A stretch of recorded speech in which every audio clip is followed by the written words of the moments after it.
24th. You know, I'm looking at these studio walls and I'm thinking I wouldn't mind a little more red in here. Get that Cardinal spirit going. Yeah, I like that. Order online, get everything delivered right to your door, or swing by your neighborhood Sherwin-Williams store. Retail sales only. Some exclusions apply. See store for details. Delivery available on qualifying orders. Beginning Tuesday, September 8th, watch DiPietro and Rothenberg and Hahn and Rosenberg live every day on the MSG Network. WHSQ and WCBS-FM HD2, New York. This is Carlin. You know I am not that bright. On ESPN New York. Fat, bald, nasally, I got it. And streaming live on YouTube. All right, Ty Butler in for Chris Carlin today. You know the deal, man. We're streaming live on YouTube, so hit us up in the comments. And if you want to get in touch via the phone lines, 800-919-3776 at Ty D. Butler. Hit me up. Twitter, Instagram. You know the vibes. A lot to get to today. Yankees win last night, and quite honestly, it's the same game you've been watching for the last month and a half. So we'll get to the baseball. Positive news on the Aaron Judge front. Like that. Still not completely sold that he's going to come back and be Aaron Judge, but you'll take the news that you got yesterday. Not so. Listen, I went to bed feeling, I guess, as good as I possibly could about Max Fried. Woke up this morning, got a nice little workout in, popped on my guys DiPietro and Rothenberg, and I got to tell you, what I heard from Buster Olney kind of made me do a complete 180 where, and I'm paraphrasing, but he doesn't sound all that optimistic about Fried returning. And so we'll get to that, but the Yankees do win and continue to do so. At this point, got to say it's impressive. I don't know if it's sustainable, but they get another W, and they are now 5 games behind the Rays in the loss column for the American League East that I still value and think it's important, and it's something we learned a year ago. 3 weeks from today, the start of the NFL season. Looking forward to it. You've got Seahawks, got the Patriots. Next day, got Rams, Niners into the weekend. We're all pumped for it. The 2 teams we care most about, of course, are the Jets and the Giants, and we'll start with them. First and foremost, I understand that it is considered quote-unquote good news. You get the injury status update on Breece Hall that says, oh, you only missed 2 to 3 weeks. I don't feel great about that. It's a growing injury. And in this violent sport, am I to believe that 2 to 3 weeks is all he's going to need to be 100%?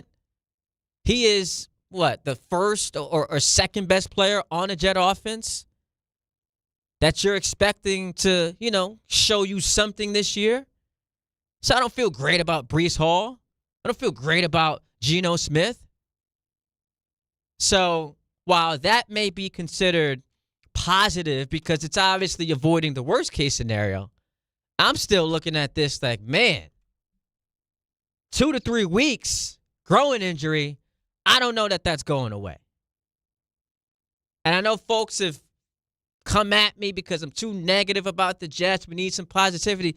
My man, you see what this team has done to me, what this team has done to you guys? How do I march into a year with the head coach on the hottest seat in the league feeling great about my situation in that division with 2 juggernauts? And now we're already talking about injuries to your tight end in Sadiq and to your running back in Breece Hall. So it is what it is. But what I really want to get into to start the show, I'm driving around yesterday afternoon. I popped on my guys, Don, Hahn, and Rosenberg, vibing to the fellas in the afternoon. And they were going through this list that ESPN.com dropped on the future power rankings. And it's a projection for the 32 teams the next 3 seasons. And what I found puzzling was why they couldn't understand having the Giants and the Jets as low as they did. And so you look at this list, and to me it makes sense. Over the next 3 years, How optimistic are you about the Jets and the Giants? Got the Giants coming in at 22. You've got the Jets coming in at 29. Makes sense to me, but apparently to the fellas in the afternoon it didn't. And so the Giants, as this ESPN.com article points out, you have hope because you might have your franchise quarterback in Jackson Dart. You might. We only saw 12 games. Very promising 12 games. But there's still no level of certainty where you can just kind of pencil it in, he's our guy for the next decade. But that is at least a reason for hope. And they also point out, certainly a tenured and historically successful coach in John Harbaugh, tough to rank the front office because of what Joe Shane has done or not, what he hasn't done since he's been here. But Malik Neighbors, Abdul Carter, Blue Chippers, they stand out. The Giants can be poised for success in years to come. Reason for concern. The Giants, lauded for their pass rush, ranked 5th in pass rush win rate last season, but because of coverage issues, they're ranked 15th in pressure rate. And so when you look at them being ranked 22, I say, I get it. I understand it. I don't think it's lazy, but part of projecting what a team is to be over the next 3 years has to encompass what they've been of late. And what the Giants have been is one of the laughing stocks of football. Now, obviously, you bring in John Harbaugh and you expect things to change, but it's still an unknown. It's still something that, while optimistic about, we don't know is going to lead to success better than the 21 teams listed ahead of them. And so as I go through this list, makes sense. Seahawks, best front office in the NFL, coming off of a Super Bowl. Philadelphia Eagles, the most successful team in the NFC the last 4 years. Been to 2-1-1. Lions, got it. Great roster. Denver, I think would have won the Super Bowl if not for Knicks getting hurt last year. Rams, favorites to win the Super Bowl this year. They're at 5. Patriots, young stud quarterback, one of the best coaches in football, rebuilt their offensive line, just traded for A.J. Brown, got Romeo Doubs. Makes sense. They're at number 6. The Green Bay Packers. Now, I'm not the biggest believer in Jordan Love. I feel like every year around this time, people are telling me he's one of the best quarterbacks in football. Still haven't seen it. What I did see is this team gag away a double-digit lead in the fourth quarter of a playoff game against the Bears last year. But obviously with Green Bay, LaFleur, that organization, you trust them going forward. The Texans, quarterback away. Maybe if C.J. Stroud doesn't tap into who he was 3 years ago. But tremendous defense. Love the head coach. Again, check mark, makes sense. Ravens, 2-time league MVP. Lamar, in my eyes, still one of the 3 best quarterbacks in football. The Chargers have nailed the head coach quarterback combination. And it's proof of concept. Now, Herbert's got to win a playoff game, but they have that going for them. And I guess the excuse you would have for the Chargers is they left training camp. 2 of their offensive linemen are hurt. And so there was a clear ceiling to that team. Kansas City still has Mahomes, Reed, and now they bring back Bieniemy. The Bears, Caleb Williams and Ben Johnson, clicked once again. Head coach, quarterback combination, check mark. Liam Cohen proved that at least in year 1, I can right the ship. There is a reason why Trevor Lawrence, all throughout high school, all throughout college, and into year 1 in the NFL, was considered to be a can't-miss prospect. And so they get to the playoffs last year, almost won it, but they lost. San Francisco. So I'm going through these teams. Buffalo, the Dallas Cowboys, Cincinnati, Joe Burrow, Minnesota. We'll see what Kyler does this year, but tremendous head coach, great roster.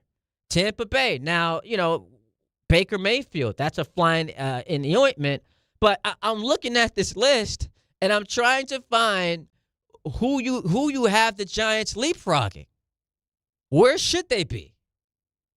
Hit us up, 800-919-3776. They're 22nd on this list, and if they do what a lot of Giant fans are predicting, expecting, then sure, they are going to rise.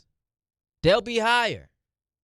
But based on where we are as we sit here on August 19th, 3 weeks before the start of the season, what's the argument for them being higher on this list? I just don't understand it.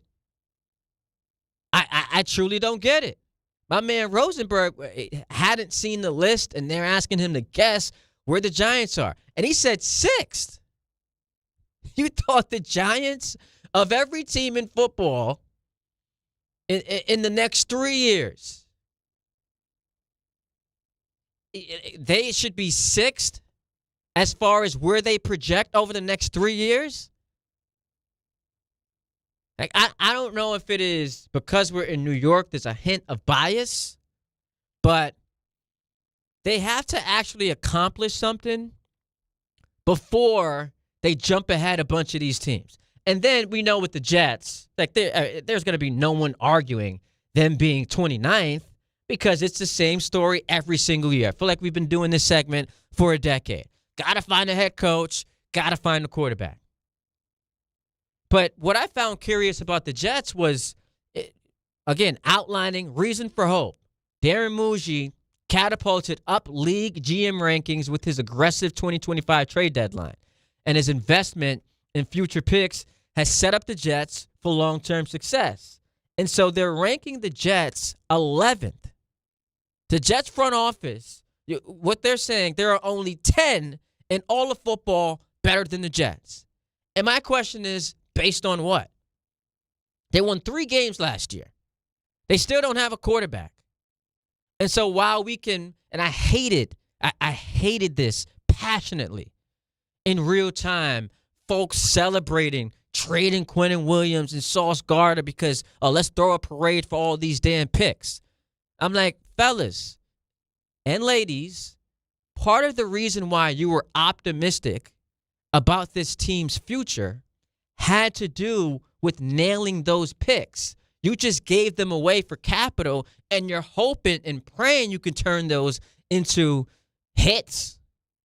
But that remains to be seen. But as far as Darren Muji is concerned, seems to be a nice guy. You're telling me that the Jets have the 11th best front office in football after what the disaster, the trash, the garbage we saw last year? Based on what? The 2025 trade deadline. They won 3 games. 2 came against backup quarterbacks.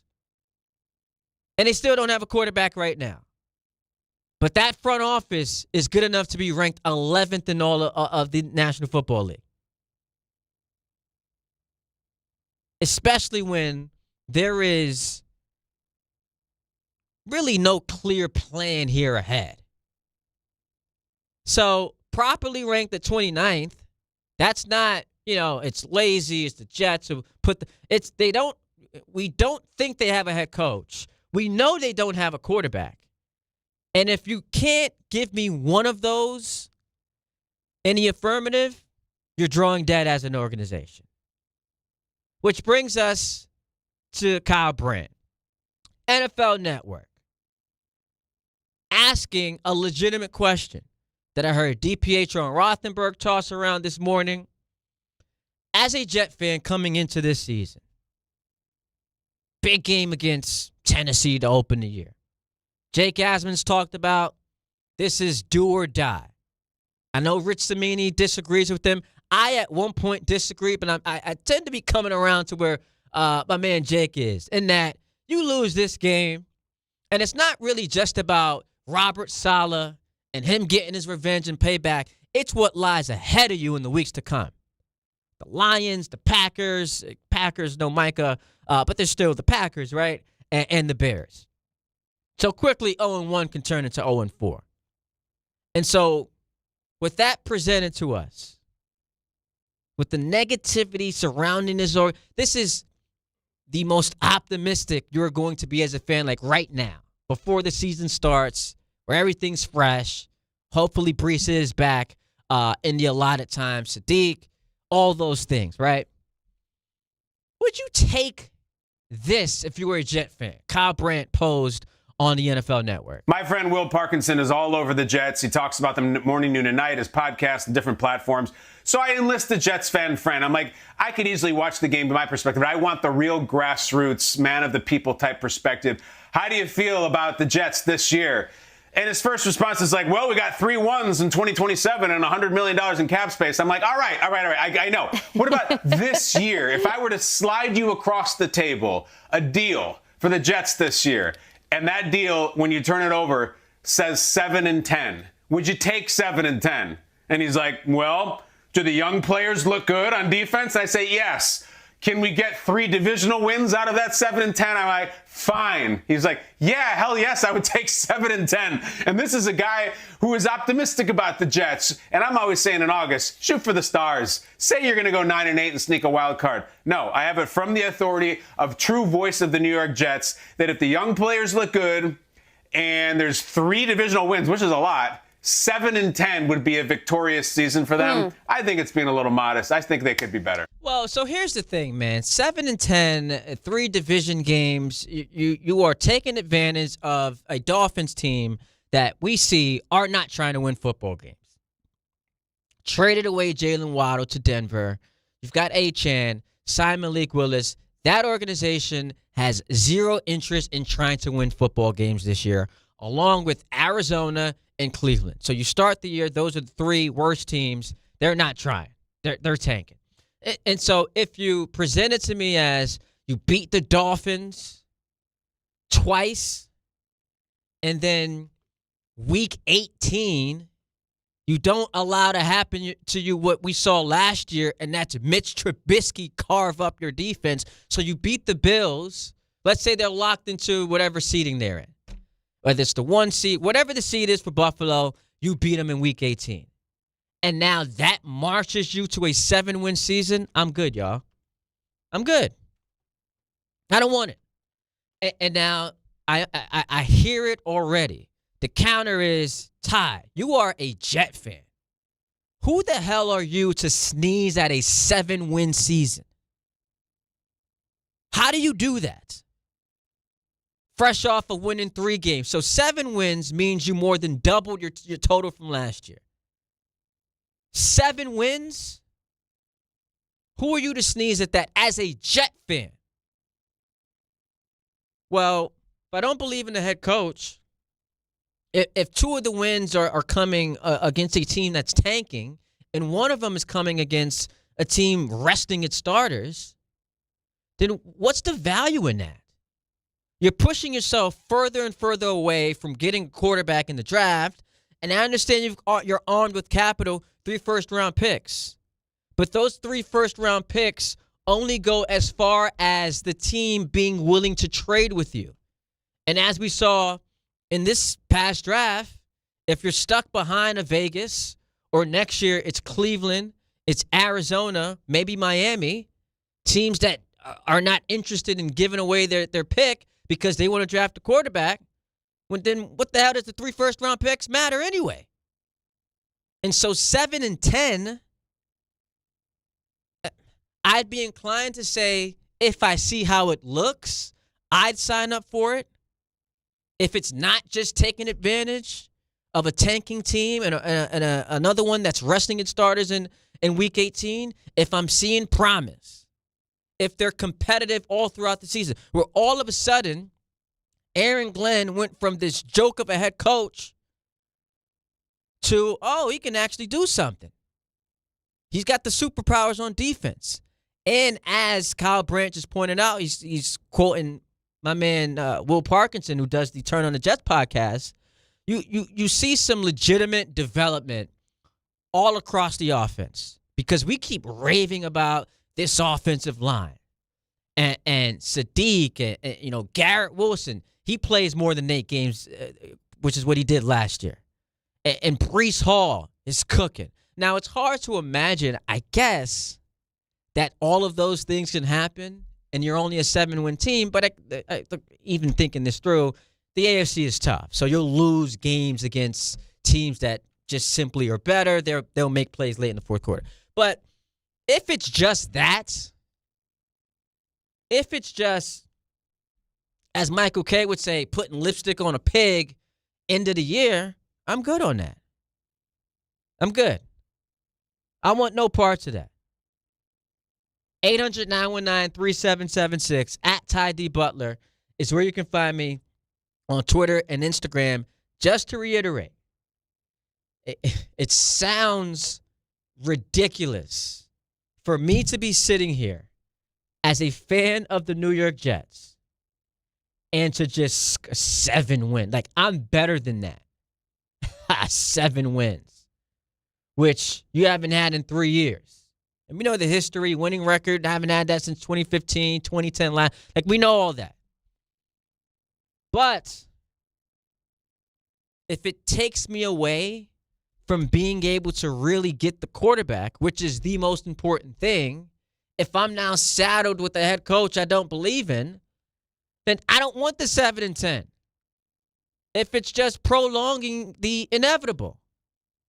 So miss me with that, respectfully. We take a timeout. We get to your phone calls. Ty Butler in for Carlin today. We march till 1 o'clock this afternoon right here on ESPN New York, and we streaming live on YouTube. ESPN New York and MSG Network are joining forces. Big news, Jazz hands. Start your mornings with DiPietro and Rothenberg live on the MSG Network. Then stick around for Don, Hahn, and Rosenberg live on MSG every afternoon. We are beyond excited to start simulcasting on MSG Networks. So think about this real quick second. You got us in the morning 6 to 10. You got our afternoon show 3 to 7. And then right after that, you're talking Knicks, you're talking Rangers. Yo, yeah. You wake up, you pop it on again, and there we are, waiting for you. Good morning. ESPN New York and MSG Network, together like never before. It all starts Tuesday, September 8th. Good Karma Brands is proud to be an equal opportunity employer, providing equal employment, development, and advancement opportunities to all teammates and applicants. To learn more about careers with us, please send an email to talentacquisition@goodkarmabrands.com. That's talentacquisition@goodkarmabrands.com. Couple of issues in New Jersey. Route 280 westbound side with a crash being cleared away by exit 5. That's at Livingston Avenue. What a big mess of traffic there. And Route 206 north and southbound by PPAC. That's at Holland Avenue. Lane closures both ways because of an accident. The Lincoln Tunnel still holding on to about a 25-minute delay. Early morning problems have been cleared. Now a Jersey-bound side, a broken down bus right lane on the 495 viaduct right by Kennedy Boulevard. The George Washington Bridge heading outbound side, southbound 95 with a crash on the Alexander Hamilton Bridge in the left lane. And L service is suspended Bedford Avenue to 8th Avenue because of a smoke condition. I'm Bob Williams on 880 ESPN New York. There you were, surrounded by fans. Everybody remembers the game. Nobody remembers the guy coughing behind you. Till a few days later, at 2 a.m., you wake up with a fever and your throat's on fire. Now what? Urgent care? Closed. ER? Slammed. Telehealth? Maybe, but the pharmacy's closed. You needed a medical emergency kit. These aren't first aid kits. They contain essential prescriptions used for over 30 common conditions. Sinus and ear infection, UTIs, stomach bugs, traveler's diarrhea, and more on hand before you need them. Use your doctor-developed guidebook to select the right prescription or call their telemedicine doctor standing by. It's like an urgent care and drugstore at home. When you're sick, traveling, or stranded, you'll wish you'd ordered a medical emergency kit. Order online in minutes and it's shipped to your door. And save $45 with my promo code 880 at urgentcarekit.com/880. That's promo code 880 at urgentcarekit.com/880. Hi, this is Don LaGreca. Just like the New Jersey Devils bring intensity on the ice, Viking Pest Control brings the same level of protection to your home. And I know because I use Viking at my own place. The season may be over, but pests are always in play. So it's time to lock in your off-season defense. As the pest control provider and proud partner of the Devils, Viking delivers 45 years of trusted experience to keep ants, cockroaches, stinging insects, rodents, mosquitoes, and more out of your zone. And when you bundle pest control mosquito services, you score big savings. One call, one company, total peace of mind. Visit VikingPest.com, protecting your home inside and out. Hey, New York and New Jersey, Boost Mobile has an unlimited talk, text, and data plan that's only $25 a month forever, meaning you'll only ever pay $25 a month for the rest of your life. Who wouldn't want unlimited wireless when it only costs $25 a month forever? If you don't, you must be one of those people who enjoy overpaying for their phone plan. $25 a month forever is truly as good as it gets. So go online and switch now at boostmobile.com. After 30 gigabytes, customers may experience slower speeds. Customers will pay $25 a month as long as they remain active on the Boost Mobile Unlimited plan. There are a million reasons to love New York. Making your budget stretch isn't one of them. According to an independent study, Amazon prices average 14% lower than other retailers. Get food, fashion, furniture, and more shipped straight to your building. Plus, another study found Amazon Prescription Pass customers pay nearly 1/3 less out of pocket. Learn more at aboutamazon.com. Twisted Tea Hard Iced Tea just got harder with Twisted Tea Extreme. The hard iced tea taste you know and love, but with an 8% kick of alcohol. Twisted Tea Extreme is made with real brewed tea, goes down smooth, and brings your daytime drinking to the next level. Just look for the bright yellow cans in the cooler and get ready to dial up the fun. Big flavor, extreme kick. Twisted Tea Extreme. Keep it twisted! Twisted Tea Brewing Company, Cincinnati, Ohio. Please drink responsibly. My name is Whitney Allen, and I'm a widow. My husband, Ryan, died. We never thought we'd ever have to use life insurance, but the unexpected happened. With Ethos, signing up was fast and 100% online. You can get a quote in seconds, apply in minutes, and get same-day coverage. No medical exams, and you can get up to $3 million worth of coverage. I'm grateful we were prepared. Get your free quote at ethos.com/play. That's ethos.com/play. Paid spokesperson. Time spent on application may vary. Online health questions required.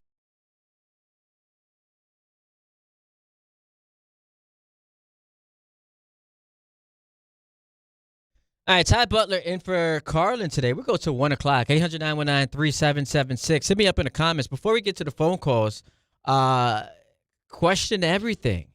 He's in the YouTube chat asking, how is Vrabel one of the best coaches, LOL? Gee, I don't know. He had Blake Bortles in the AFC Championship game. He's won 60% of his games as a coach.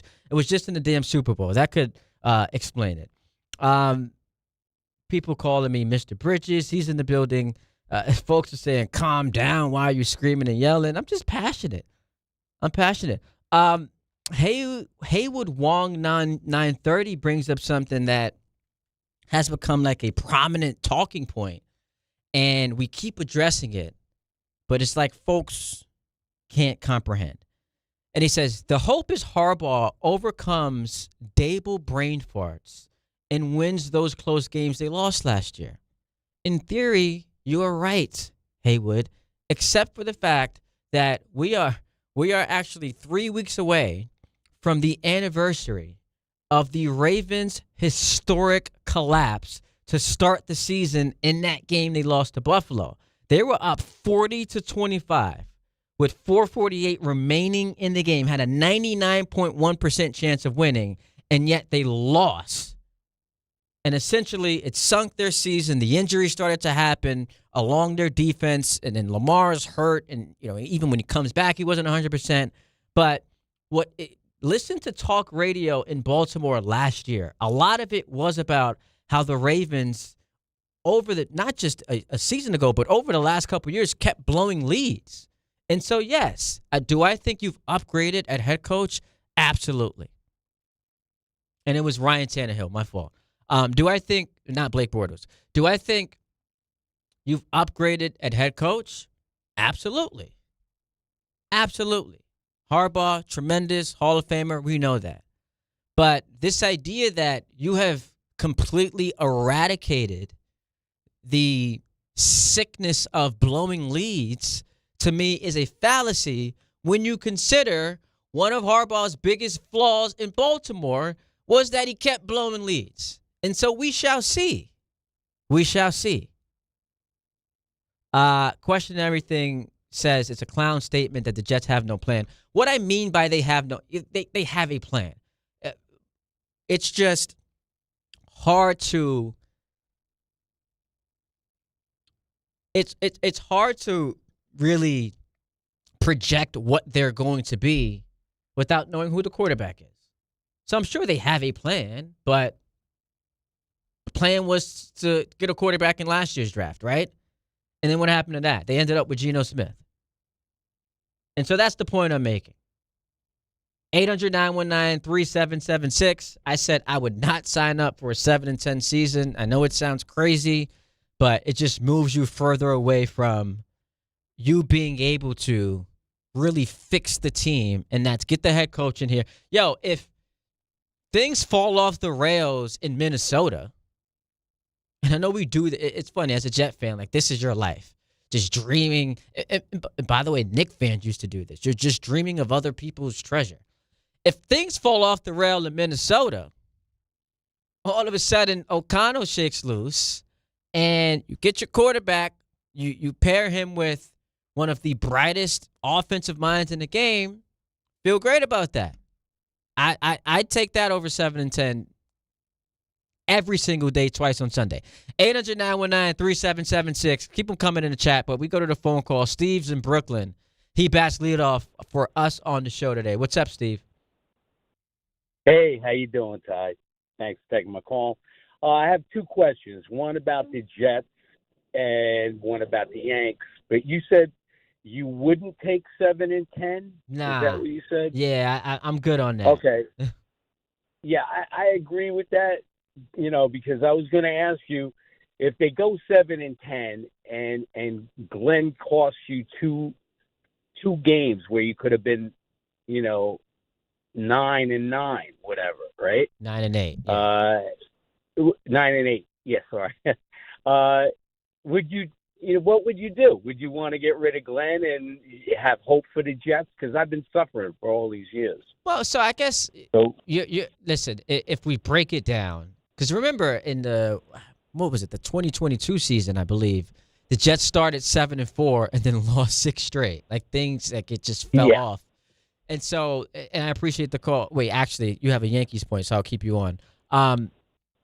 That's why I qualified it with, like, depending on how it looks, if you see tremendous development from your young players, your defense has improved, and Aaron Glenn no longer late in games looks like a deer in the headlights, then I guess there is a scenario in which 7 and 10 sounds awesome, and now you're in the Baker Mayfield sweepstakes, or Lamar shakes loose in Baltimore, or the Joe Burrow thing. We can have that conversation. Kyler Murray, right? Like we can do that dance. But in my mind, how it looks is you take advantage of a Miami team that would rather sim the season, go 0-17. That's 2 of your wins. And then, you get to week 18 and Buffalo's got nothing to play for. And if that is accounting for nearly half of your 7 wins, and it mortgages what you can do in the draft, I don't want that.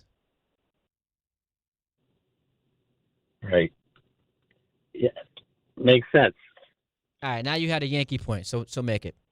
Yeah, Yankee question, because the Yanks, without Judge, what's the problem? They can't hit for Schlittler, man.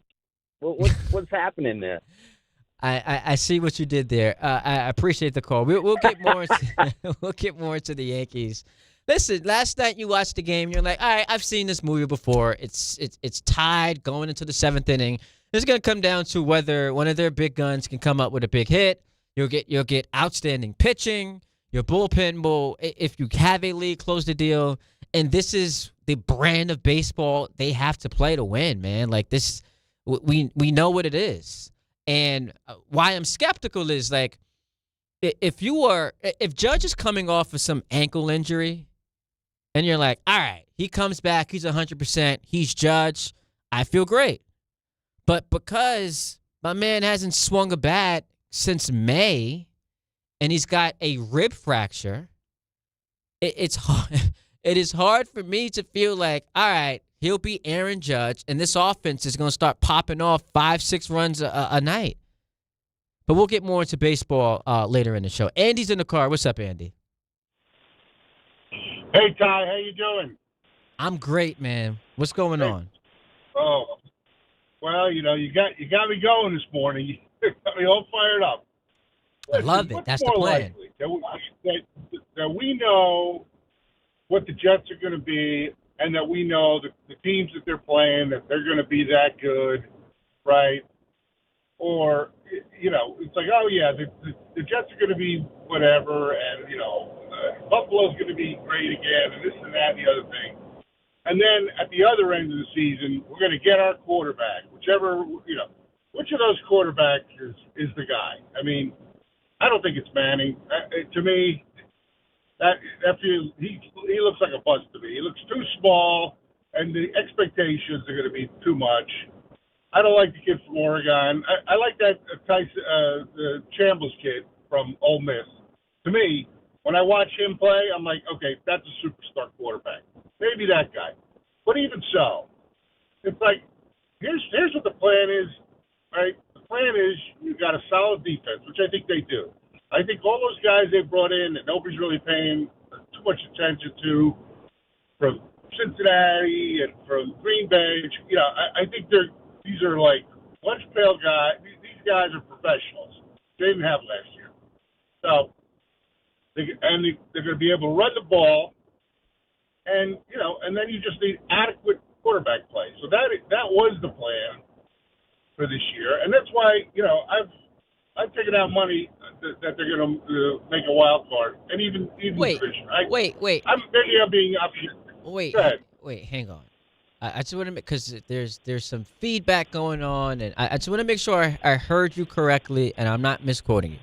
You just said you've got the Jets making the playoffs this year as a wild card, either that or winning the division. I don't think Green Bay's all that. I'm sorry. I think Buffalo's going to take a huge step back. That was a huge mistake getting rid of their coach. Huge mistake. They're going to step back.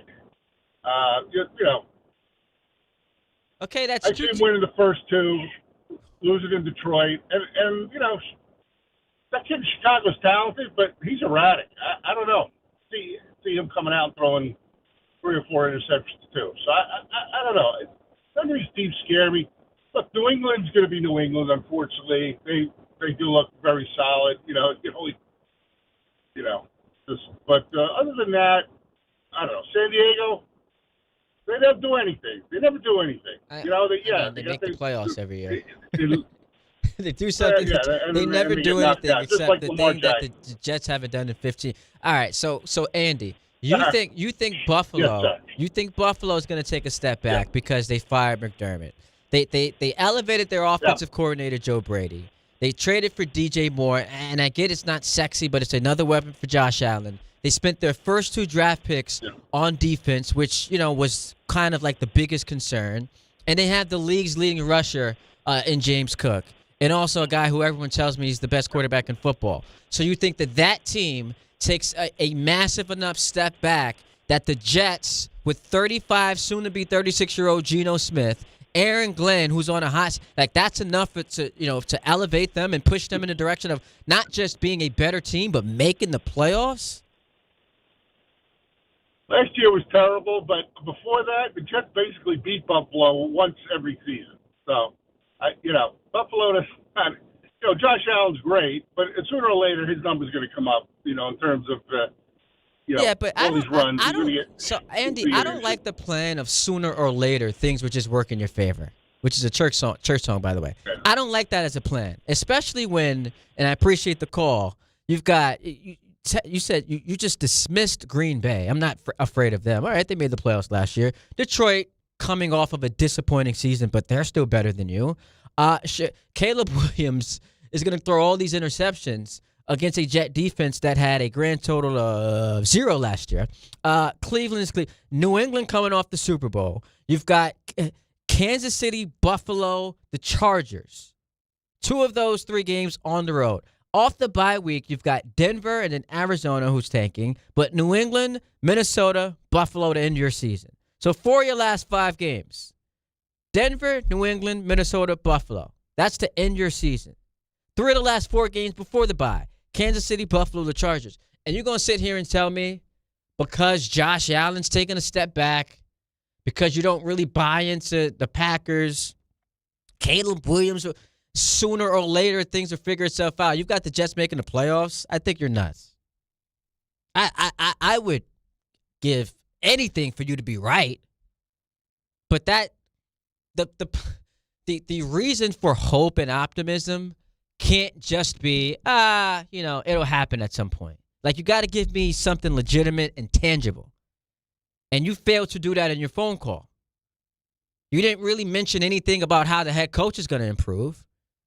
You didn't say anything about how the defense is going to improve. Nothing about the offense.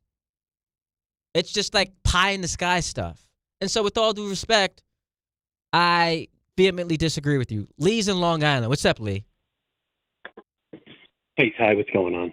I just wanted to push back a little bit against your claim that 7-10 doubling their win total is progress. Doubling a small win total, to me, it's like if you say if the Raiders get 4 wins this year, they made huge progress because they doubled their win total. It's a small number. It's not that big of a deal. 7-10 is still well below 500. I think for the Jets, who, by the way, remember, 32nd in point differential last year, 32nd in turnovers, 32nd in like every category you can imagine last year. In quarterback rating, they were one of the worst teams in all of football by a huge margin. I feel like 8-9 wins, that's progress. That shows the coach can coach. The team believes. They probably win a bunch of close games. But if you win 6-7 games, but you beat teams like Cleveland and Arizona and Miami who are actively tanking, but that's not as impressive because those are teams that are trying to lose. Those are teams that traded away their best players because they are all in on this draft. Lee. Arizona didn't even want to sign Brissett. Hey, Lee, you said you disagree with me. I said all those things. What's wrong with you? No, you said 7 I thought you said 7-10 was showing progress. No. I said in because it doubles the win total. No. What I said was, you smoking this morning? You good, my brother? What I said was, I was listening while I was running on a treadmill, by the way. Oh, how many? What we looking like on the treadmill? I'm a runner too, so put me on. What was the goal? What we looking like? How'd it go? Dude, I'm in my 50s. I got 2 miles, and I just started doing cardio. That's great. I was on the bike for a few miles, and I did a few miles on the treadmill. Did the shirt come? But I was listening, but I was just... Did the shirt come off? No, oh, God, not in public? God, no. Yeah, well, some gyms don't allow that. Well, shout out to you for running on the treadmill. 2 miles, by the way. Don't just, dismiss that as something that, is whatever. 2 miles is 2 more miles than my producers ran this morning. So what I was outlaying was that, on the surface, Lee, 7 wins, doubling your win total, is considered progress. Just because you're coming off of a 3-win season, where your coach, we thought halfway through the year, could be let go, could be one and done, right? And so on the surface, 7 wins is considered quote unquote progress. But I agree with you. The context of it matters. Having to see what it looks like. If you're beating Miami and Cleveland and Arizona, what is that really progress? You're just better than the worst teams. You're better than the teams that are not trying to win games. So that's what I was saying. 7 wins is purgatory.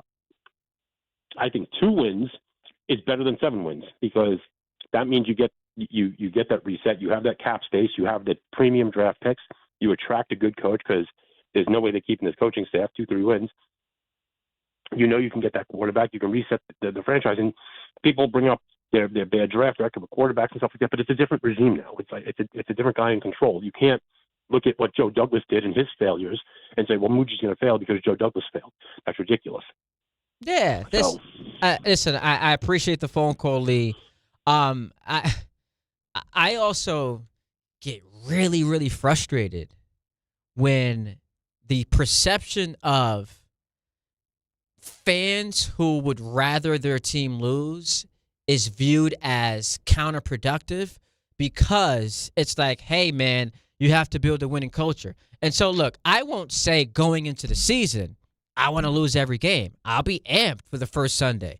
I want to beat Tennessee. I want to beat Green Bay. But once this thing starts falling apart, you're 0-7. It's like, all right, pack them up, do what you did last year, go for the worst pick.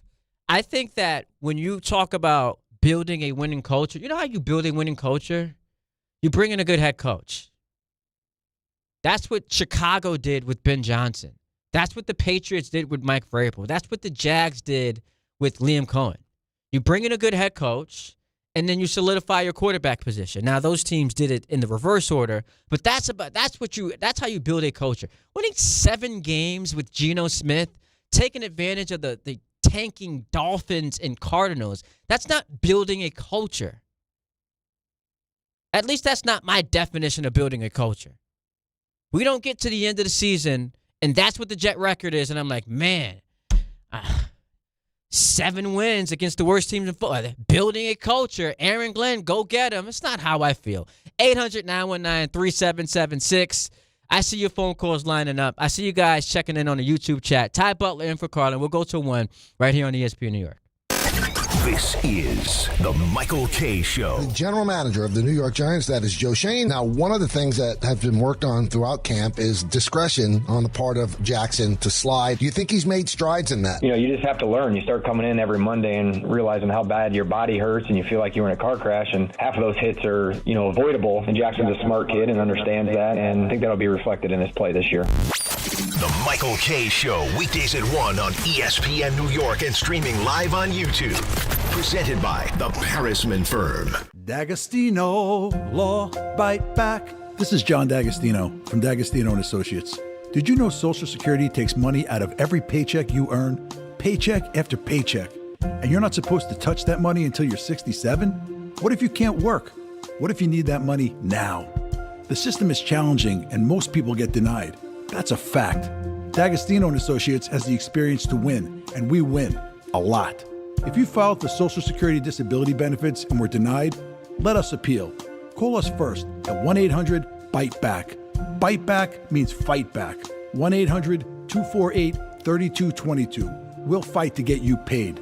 D'Agostino & Associates has offices throughout New York and New Jersey and handles Social Security disability claims and appeals. Remember, if you've been denied, call us first. 1-800-BITE-BACK. That's 1-800-248-3222. D'Agostino & Associates. We win a lot. The 2026 U.S. Open Tennis Championships are back, where the world's greatest city meets the world's greatest tennis players. Fan Week begins August 23rd.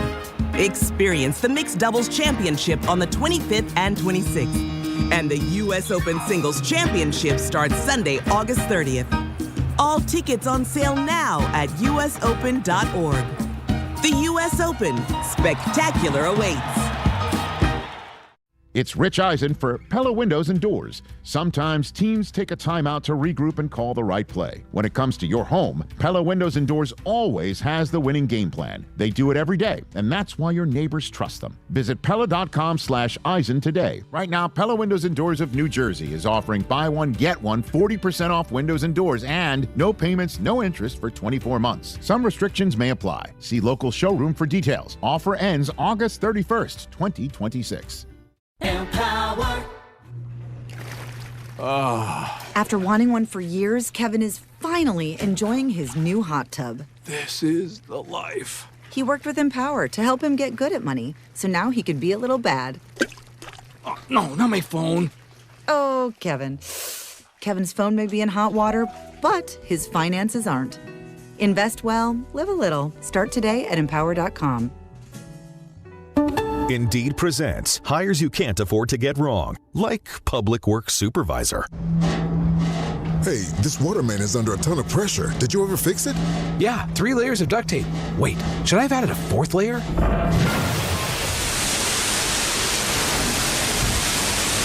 This is a job for sponsored jobs. This is what happens when you don't sponsor your job on Indeed. Next time, get matched with quality candidates with Indeed sponsored jobs.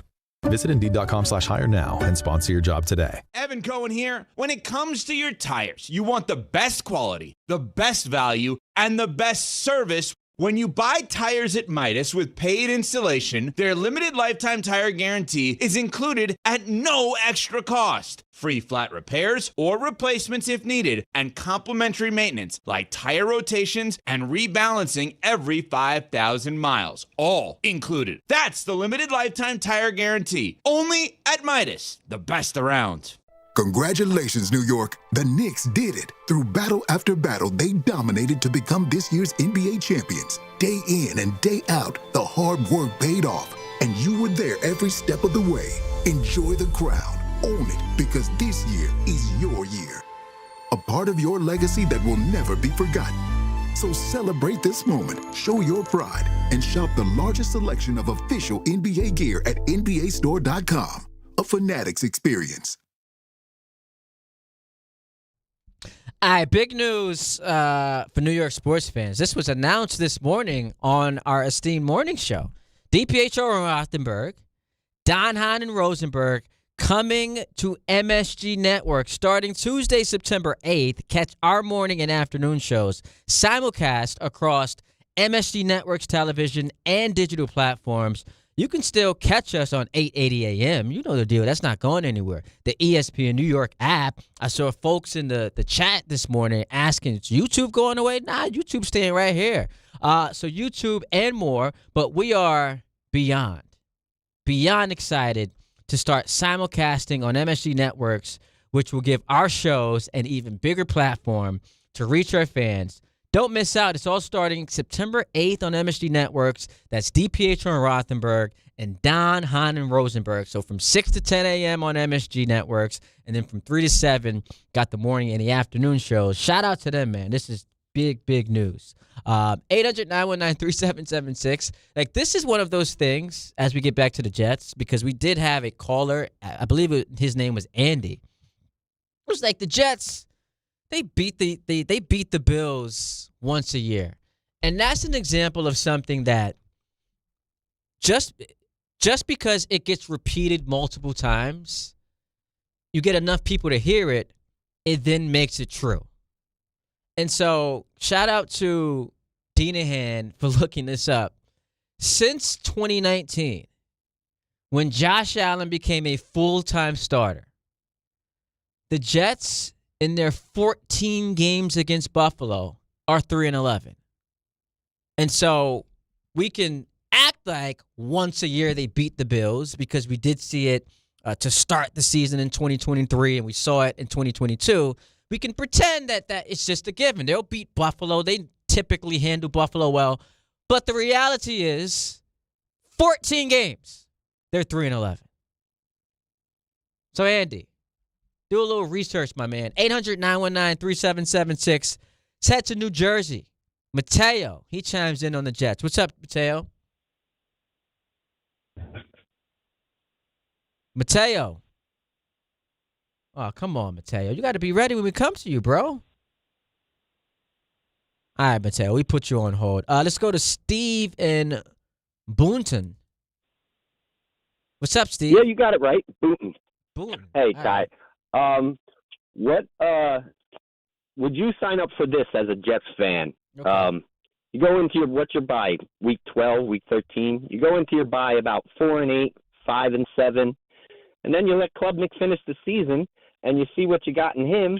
And if you lose all 5 of the last games, so be it. But if you win a couple, maybe you found yourself a quarterback. Well, so here's the problem with that. If you are 5-7 through 12 weeks of the season, why are you pulling your starting quarterback?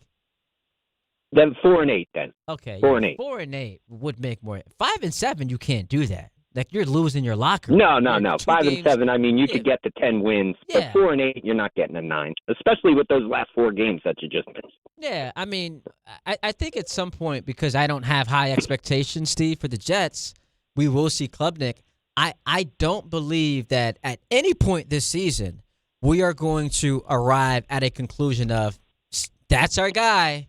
Don't have to invest draft capital in our future franchise quarterback. I saw this thrown. I don't remember who said it, but it's obviously the most ideal scenario. If Klubnik's your franchise guy, and then you could use your 3 first-rounders to build around him. That's not going to happen. I know folks got hyped because he went 5 of 7 in a preseason game against Bucks backups. No. But we know what. Can I ask you a question? What is the deal with Lamar's contract? Doesn't he, at the end of his contract, he has a they can't franchise tag him clause in there or something? Correct. And is that this year or next year? That is next year. Next year. I thought if it was this year, you'd get Lamar and bring in Tomlin. You'd have Lamar and Tomlin versus Harbaugh and all in Met Stadium. Yeah. Thanks for the call. I appreciate you making it. So that's another pipe dream.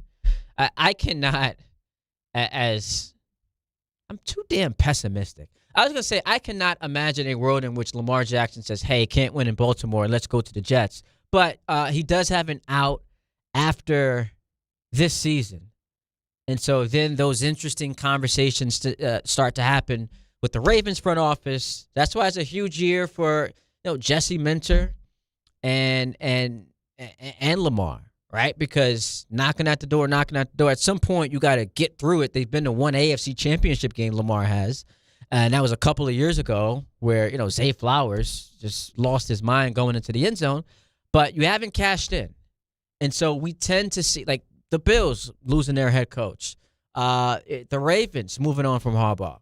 There is an immense amount of pressure on organizations as you try to keep that head coach-quarterback combination together. But the pressure comes when quarterback's like, nah, we need to move on. And if Jesse Minter, let's just say, I don't think this is going to happen, but worst case scenario, they miss the playoffs this year, then I think all bets are off. Does Lamar want to stay in Baltimore? I just would find it hard to imagine, like, that's where he goes. Because, like, there are a bunch of other situations that just make more sense. I mentioned Minnesota. If the Kyler experiment doesn't work out, does he go there with Kevin O'Connell? So we'll see. Dave's in the car. What's up, Dave? Hey, what's up? Thanks for taking my call, Ty. Look, I have a couple of scenarios I want to run by you with the division of the Jets. Okay. And just, I honestly think that, we've seen Josh Allen in big games choke, and I think he survived the loss of Dable. He survived the loss of other coordinators. He survived the changes in personnel. I think the head coach, as it was brought up by someone previously, I think we got to kind of wait and see with the Bills. It doesn't mean they're going to be a seller team, but the whole chemistry of that team could be off, and it would just be interesting to see if the Jets are healthy and solid, how they can take advantage of that. And also with the Patriots, I have family in Boston, and the word is out of Boston, like Drake May's throwing the ball, but he's, it doesn't appear that he's kind of letting it rip, and maybe they're holding him back for the season. And we can't forget what Vrabel went through in the offseason. And we can't forget that this team had the easiest record, had the easiest schedule in the NFL. I think it's a wait-and-see situation, even more so with the Patriots than the Bills. And if the Jets can just stay healthy, if they can be consistent, if they can play solid 4 quarters of ball, they could have some surprises within the division. What are your thoughts on that? I find it interesting, Dave, and I appreciate the call, that when outlining how the Jets can surprise and win a couple of games that they're quote-unquote not supposed to, it always tends to be about what the other team has going on for them, and it's not really about what the Jets can do well. And so, look, Josh, I can only remember two playoff games where Josh has choked, and that was the Cincy game at home where he got blown out. I want to say that was 2021. And then last year against Denver, that's a disaster, 4 turnovers. He's not really someone who chokes in the postseason. As far as, Joe Brady's now going from OC to head coach, like, that's a big question mark. I think the Bills are still going to be a really good team. They've got 2 awesome tight ends. They just traded for DJ Moore. You've got Shakir, Keon Cohen. Their offense is still going to put up a lot of points. James Cook. Their defense was the biggest question mark. They just drafted 2 guys on defense, and I think they'll be fine. Bradley Chubb, they just brought him in as well. As far as the Patriots are concerned, they just got A.J. Brown and Romeo Doubs. Like, Drake's coming off of a year where he finished second in MVP. Vrabel had some off-the-field stuff. Maybe that derails them as far as, like, getting back to the Super Bowl, but they're not losing to the Jets. We take a timeout. We get back to your phone calls, 800-919-3776. We also got to get into the baseball because the Yankees not only won a game last night, but got some good news on Aaron Judge. So still a whole lot to do. Ty Butler going to 1 right here on ESPN New York. Tricon Construction is growing across New Jersey, delivering larger, more complex commercial projects with the precision today's developers expect. Because when the timelines, capital, and reputation are all on the line, you need more than a contractor. You need a true construction partner. Tricon brings experienced leadership, disciplined project management, and a team built around accountability and execution. From planning to completion, they build with purpose, professionalism, and pride. For serious commercial projects, build with Tricon. Visit triconbuilds.com. That's triconbuilds.com. ESPN New York, now streaming live on YouTube. Subscribe today and watch the show. WHSQ and WCBS-FM HD2, New York. When care matters most, experience matters more. The Allure Group is redefining rehabilitation and long-term care across New York with 6 convenient locations. Their expert clinicians create personalized care plans to help you recover, rebuild, and get back to what matters most. From short-term rehab to long-term care, Allure is committed to comfort, dignity, and results. To learn more, visit allurecare.com. The Allure Group, where care meets compassion. At City Harvest, we believe no New Yorker has to go hungry. With your help, we're on the road 365 days a year, rescuing over 77 million pounds of nutritious food and delivering it free to millions of New Yorkers, transforming surplus food into sustenance, sustainability, and smiles, rallying thousands of New Yorkers to power a network of nourishment across our city. One day, one meal, and one New Yorker at a time. That's how we feed good. Donate at cityharvest.org. Monkey Sports, built by players for players, is your one-stop shop for hockey, baseball, lacrosse, and more. Find top-name equipment and expert in-store services like sharpening, break-ins, and relacing. Shop in-store at Monkey Sports in Farmingdale or Woodbridge or online for all the top brands. Whatever your sports, Monkey Sports gets you game ready fast. Monkey Sports, where athletes shop. Progressive presents the Passionate Sports Fan Checklist. Signed jersey of your favorite bench warmer? Check. 14 bobbleheads that look nothing like the players they're emulating? Check. Twin TVs so you can watch the game on 2 different networks simultaneously? Check. Life-size wall sticker of your favorite player that routinely freaks you out at night? Check. A second life-size wall sticker so after the first one freaks you out, you see the second and you're like, oh right, the wall stickers. Check and mate.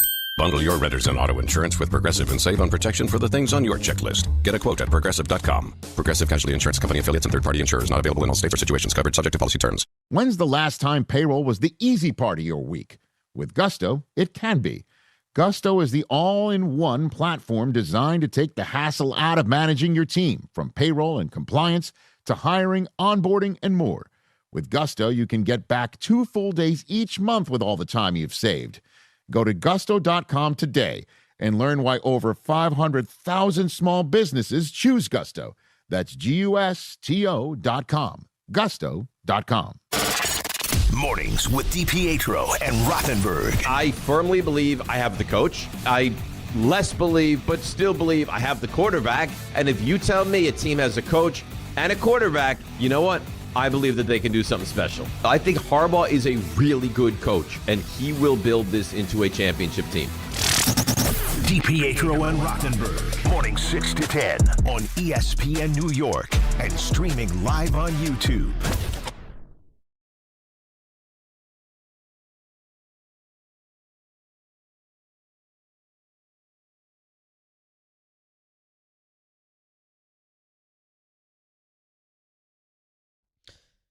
All right, Ty Butler in for Chris Carlin today. We're streaming live on YouTube, baby. Hit us up in the comments at Ty D Butler. That's where you can find me on Twitter and Instagram at 800-919-3776 on the phone lines. Started the show heavy Jets just because Kyle Brandt, outlined the scenario for Jet fans. Would you take 7 and 10? And I'm just like, hell nah, man. Like that to me does nothing for the cause.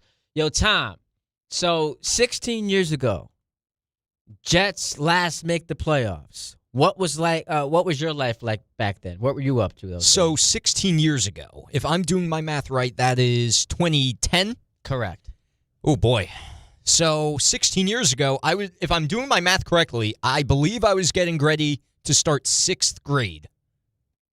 6th grade. So that's right. This was you before you decided.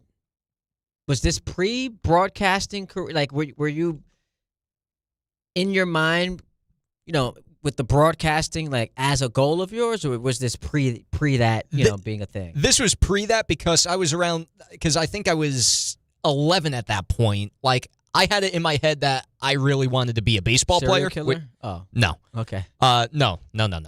That never has crossed my mind. For the record, I just want that out there. But no, I wanted to be a baseball player when I was younger. Obviously, that dream hasn't been realized and will never be realized, but that was my goal. If not, I really didn't have a career path that I was vying for, let's say. So think about my life back then, Tom. I am a year removed from the Yankees winning the title. I am now on the cusp of the Lakers going back-to-back with Kobe. And now fully entrenched in this whole, hey, Jets, back-to-back AFC championship games. Like, life is good, man. 2 years removed from losing my virginity. Like, it was up. Just couldn't get any better. Good times, man. Good times. And then what you're saying is since that, because the Jets have gone down the hill, life has continued to go down. Life's been great. No. I'm just saying from a sport. You see, my basketball team is like a disaster right now. They sure are. Yeah, it's fun to watch. Why is it fun to watch for you? Because it's the Lakers. Why do you hate I don't understand why you as a Knicks fan would hate the Lakers. Oh, listen, they don't concern me, but anytime a team like that I feel like the fans always think they're the best team in the NBA and whatnot, whenever you see them kind of have some rough times, it can be a little funny. I would imagine that all of your emotional space would be spent just enjoying this Knick run. By the way, 2 months from opening night, October 20th. That's exciting times. You're welcoming in LeBron into the Garden. You going to opening night? I should be there. I think the Sixers win that game, by the way. Oh, well, you're a hater. Stop being a hater. How is that? I'm predicting a team. Wait, so here's the thing. If I don't predict the Knicks go 82-0, that makes me a hater? I think to some people, yes. Some people will be more realistic. Isn't that a ridiculous standard to live up to? Oh, of course. They've got to go 82-0 during the regular season, 16-0 in the playoffs. Or if not that, I'm a hater? No. That's but listen, just as we sit here today, my man Embiid's got the Ozempic. You see how good he looks?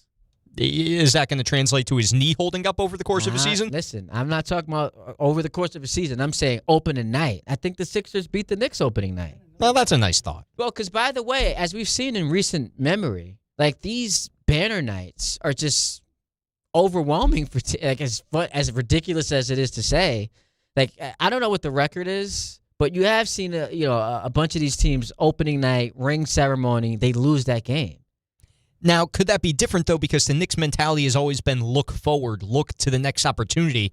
This core, I feel like, has been pretty good at putting the past behind them pretty quickly. So I feel like that could actually change the tide. Maybe. I also think what works in their favor is when you got, and I like him, yeah, he's a nice guy, I met him, Vincent Goodwill calling it a participation trophy. Like, there are so many, national headlines that continue to underrate the Knicks as they're going 16-3 and setting the all-time record for point differential that I think could, have them operating with the chip on their shoulder.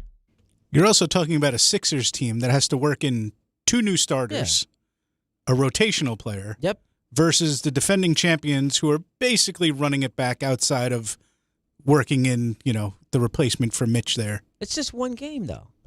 I'm not saying it's a playoff series. I know it's that. Just one game. So it's impossible that the Knicks lose one game on opening night. Just impossible. Oh, of course it's possible. I'm just thinking positively about the Knicks. I still think the Knicks win the East as of today, August 19th. I'm just saying, I believe, and it actually would be a great story for the NBA. LeBron and Jaylen Brown come into the Garden and just, bam, right away, 1-0. That's a good story for the league, no? Yeah, then LeBron doesn't have to take his private helicopter back to New York after the game. Dinahan, you're good at this stuff. What's the better story for the NBA? Knicks, opening night, defending champions, just throttle Philadelphia, or the Sixers come in and steal one? What's the better story for the league? The better story to develop the season is the Knicks throttling Philadelphia. See, I think that... because then you have to watch Philadelphia overcome it. But I think if everyone is, I shouldn't say everyone, and maybe being in New York, I'm a product of my environment. But it does feel like a lot of people go into this season thinking, no one's touching the Knicks. Like, they're just going back to the conference finals. And so if on opening night there's some adversity, I think, it helps the league. And maybe Kawhi, that trade becomes finalized. You've got the Raptors, and we'll see what the Celtics are. You've got the Heat. So I think if the Sixers win opening night, it's like a statement kind of a game. And it tells the world, like, we're here. Like, we're coming. Yeah, but I think the league already knows that by virtue of Jaylen Brown and LeBron being on Philly alone. I don't think a win needs to satisfy that. But you just brought up Embiid's health, which is a legitimate question. You're putting a lot of eggs in the basket of a guy who in the last 2 years has played 37 and 38 games respectively. So if he comes out, he looks awesome opening night, they win the game, you steal some of the attention from the defending champs. Well, I think it's a great story. Well, think about this. When the Miami Heat with LeBron and Chris Bosh, they initially started, they got off to a slower start than I think most people expected. That started to really circulate as a story. They were 8 and 9. Yeah. Just the first 17 games of the year, that Miami team. Not good. And look at how it turned out for them. That ended up becoming a bigger story. If Philly wins night one, I feel like you're sort of meeting expectations of what people have driven up in their mind for what Philly can accomplish. If everybody loves, quote-unquote, an underdog story. And I'm not going to call Philly an underdog by any stretch of the imagination. I hope they lose in the first round or not even make the playoffs because I'm that type of fan. The difference, though, and we'll get back to the phone calls, the difference between Miami and this Philly team is that Miami, once you get Wade, Bosh, and LeBron together, they're the favorites to win the title. Philly's not. And so there's a lot more. And then there was the announcement, the not one, not two, not three. There's Pat Riley. Like this is on a lower scale than that. But I get your point of they start out slow. It becomes a big story. And then, watch as it develops. But at my prediction, I think they win opening night. I think both the teams who were in the finals lose. I think the Spurs lose to Oklahoma City, and I think the Knicks lose to the Sixers. And, of course, I'm being called a Knick hater, even though I picked them to go to the finals last year. I had them, all throughout the season. I was high on them. But I'm a hater. 800-919-3776. Before we get back to the phone calls, Connor Hughes was on Carlin, hosted by Jake Asman yesterday. And here's what he said about Geno Smith. With Geno Smith right now, I saw a good practice early on, my first day or two with the Jets after a week in West Virginia. It hasn't looked good since. It's the turnovers, the skittishness in the pocket, the aggressiveness that we all have been talking about. Like, oh, Geno's going to stretch the ball down the field. He's going to attack. He's going to attack. He's going to attack. He seemed more passive and timid to throw the ball down the field, especially in those joint workouts with the Bucs. And then what we've seen from him since. So it's just, I'm worried more now about the offense than I was before because of Geno. And I don't trust what they have behind him. I think Cade's a good developmental project. I don't think he's ready to play meaningful snaps on Sundays yet. I just don't see that from him yet. So again, maybe this is an ankle issue and Geno's going to shake it off and then be fine. But that quarterback spot, if he's going to go the Russell Wilson route like he did when he got to the Broncos and then the Giants, where he's timid, he doesn't really want to stretch the ball down the field, terrified of throwing interceptions, so it's a lot of dinking and dunking, I think that could prove troublesome for the Giants. They need the Geno that's going to play the effort ball, that sees a 50-50 opportunity out there with AD or Garrett or Omar Cooper or Isaiah and says, you know what, forget it. That's 70-30 in favor of mine. I'm taking the odds and I'm taking a shot. That's a very deflating comment from Connor because, I was actually thinking about this on my way into the studio today. While excitement, and I said this before, excitement wouldn't be the word I use for Geno Smith. I'm intrigued because, like, the Jets now have something under center you just haven't had past the past half decade. And that is, for better or for worse, someone who can push the ball down the field. Now, doesn't necessarily mean it's the best thing because that ball, as we've seen the last 2 years, can frequently end up out of the hands of Geno Smith into the hands of the opposing team. But once Rodgers got old, he became what Brady was when he's old, and that was dink and duck. And his last year in Green Bay, we thought it's the thumb injury. We then learned, even post-Achilles with the Jets, that's just who he is. And in Justin Fields, we know the story there. That he just had no interest in throwing the ball down the field. And so with Geno Smith, I don't think he's great. I don't think he's taking the Jets to some, playoff contention scenario. But what I do think is he can, like, his ceiling as far as, like, how, dare I say, exciting the offense can be is a lot higher because of his ability to push the ball down the field. And once I hear Connor Hughes says he looks timid, I don't love that at all. Not at all. 800-919-3776. The boogie down is where we go to talk to Steven. Yo, Steve, what up, baby? Steve. Hello? Hey, Steve. Yes. Up? Hi, good afternoon. I'd like to follow this conversation about how many wins constitute a successful season. Brian Costello of the Post suggested that wins really aren't the true barometer of success or progress. It's a good barometer. That would be, let's say, a good offense that knows what it's doing, coach. They could run the ball, throw the ball effectively. A defense that could stop the run, make an interception from time to time, and especially get off the field on third down. And it's just a more professional team, which is why the coach is very, very important. And basically, it's like an orchestra has a conductor. So that conductor's job is to get all the parts together and function as one unit. That's basically a sign of progress in my mind. Example, you could have a game 10-10. Obviously, the Jets played a good defense. It's a tie game. The other team gets the ball and kicks a field goal. Jets lose 13-10. At the end of the day, after the season, it's a loss.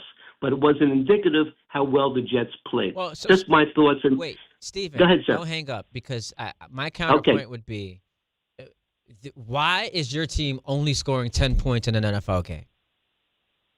Possibly the other team had a great defense, Okay, like the but Miami Dolphins used to do to the Jets. But hey, hang on. You're saying that every week the other team just has an extraordinary defense, so you're being held to 10 points? That can't happen after you were the worst offense in football last year. And we're hearing about all these weapons and the offensive line. You can't lose games against great Denver, right? Like, if it's a fantastic defense, sure. But if that's the story every week, nah, man, that's not going to fly. Well, I'm not saying every week, but what I am saying is that if the Jets improve on both sides of the ball and coaching, maybe that record will be a lot better than 3 wins. But I really would like to see them play cohesive football together, cut down on the mistakes, and all that comes down with coaching and day-to-day working at it. And you know what really got me from look, I've been a long-time Jet fan. I remember Chase Statham throwing snowballs at O.J. Simpson the year he ran for 2,000 yards. But the bottom line is that it had to be a more professionally run offense and defense and cohesiveness all together. And if that's the case, maybe they will have more wins. Well, look, Steve, and I appreciate the call. When Aaron Glenn first got here, one of the things that he said was that this was going to be a football team you were proud of. If you're a Jet fan, you're going to be proud of the product. And at no point last year was I proud of what I saw watching this team. And I got so pissed off when you had a bunch of Jet fans celebrating week 1 that they almost beat the Steelers. Yeah, we almost won. Like, you do get to a point when you're this far removed from consistency when it comes to winning, that celebrating aspects of losses just don't resonate, man. Like, that just doesn't hit. And so the scenario you point out, I've seen before. Jets play a great defensive game. The other team hits a field goal to win. Like, we've seen that before. We saw that against Denver last year. Far too often. But what this comes down to is wins and losses. Because there are a lot of seasons where it's like, well, the team could be better, but it might not reflect in the win-loss. No one wants to hear that this year, man. Go out there and win some football games. And as you've just pointed out, look like a functional operation. Look professional. What we saw in the last month of that season when you were getting bludgeoned to death was unprofessional, was unwatchable, was an embarrassment. We want to see something totally different. And that's my expectation going into week 1. Now, I actually like the Titans. They're a fascinating team for me going into the year, but certainly not world beaters. If you come out to start off the season and get your ass kicked by the Tennessee Titans, we're right back to where we were a season ago. Glenn can't coach. This organization's dead. And the Darren Muji stuff, to me, is so fascinating because I find it very, very curious how we've just so quickly anointed this guy. You put together a team last year that won 3 games. Oh, but the trades and the draft pick. You put together a team that won 3 games. That's expected to win. The over-under is at 5.5. Hover around 5 or 6 wins this year. And that's the dude we're anointing? I want to see it. That's not harsh. It's not unfair. But I want to see it. I want to see what it looks like. And it damn sure better look like better than what it did last year. We take a timeout. We get to baseball. Ty Butler in for Chris Carlin today, right here on ESPN New York. ESPN New York and MSG Network are joining forces. Big news, Jazz hands. Start your mornings with DiPietro and Rothenberg, live on the MSG Network. Then stick around for Don, Hahn, and Rosenberg, live on MSG every afternoon. We are beyond excited to start simulcasting on MSG Networks. So think about this for a quick second. You got us in the morning 6 to 10. You got our afternoon show 3 to 7. And then right after that, you're talking Knicks, you're talking Rangers. Oh, yeah. You wake up, you pop it on again, and there we are, waiting for you. Good morning. ESPN New York and MSG Network, together like never before. It all starts Tuesday, September 8th. Prizes, flyaways, even cash money. You want it? We've got it. Find a list of all contests and official rules by visiting ESPNNewYorkContests.com. That's ESPNNewYorkContests.com. There you were, surrounded by fans. Everybody remembers the game. Nobody remembers the guy coughing behind you. Till a few days later, at 2 a.m., you wake up with a fever and your throat's on fire. Now what? Urgent care? Closed. ER? Slammed. Telehealth? Maybe, but the pharmacy's closed. You needed a medical emergency kit. These aren't first aid kits. They contain essential prescriptions used for over 30 common conditions. Sinus and ear infection, UTIs, stomach bugs, traveler's diarrhea, and more on hand before you need them. Use your doctor-developed guidebook to select the right prescription or call their telemedicine doctor standing by. It's like an urgent care and drugstore at home. When you're sick, traveling, or stranded, you'll wish you'd ordered a medical emergency kit. Order online in minutes and it's shipped to your door.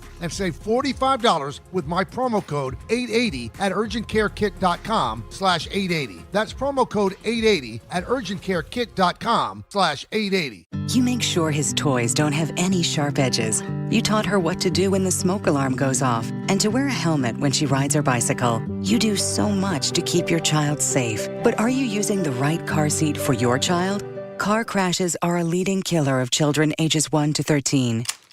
Protect your child's future at every stage of life. For information on the right seat for your child, visit safercar.gov/the-right-seat.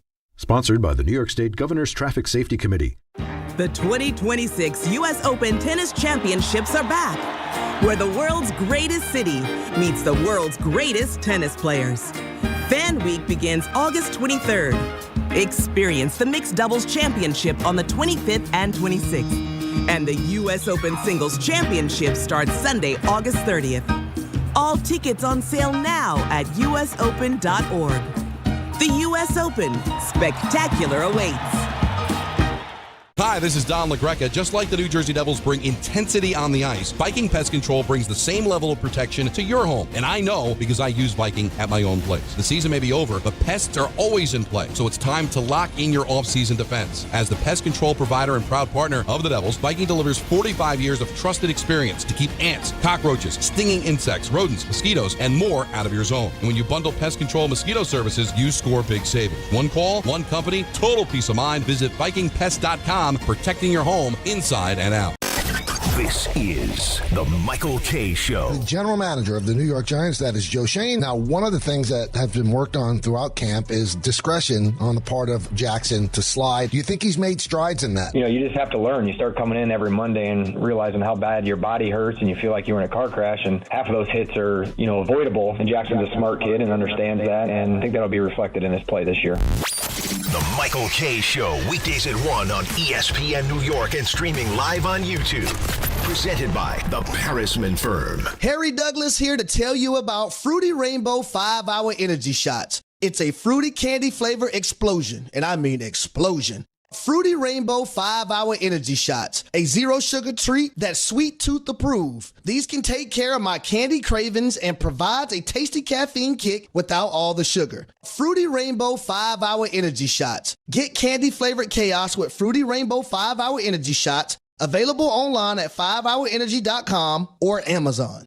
Shohei Ohtani's interpreter was fired today. Ippei Mitsuhara ran up gambling debts to a Southern California bookmaking operation. The inside story of the biggest scandal in modern baseball. He was absolutely bananas, the amount of bets he was making. I've never seen anything like it. From 30 for 30 podcasts, this is The Betrayal of Shohei Ohtani. Presented by Gusto. New episodes available now. Listen wherever you get your podcasts.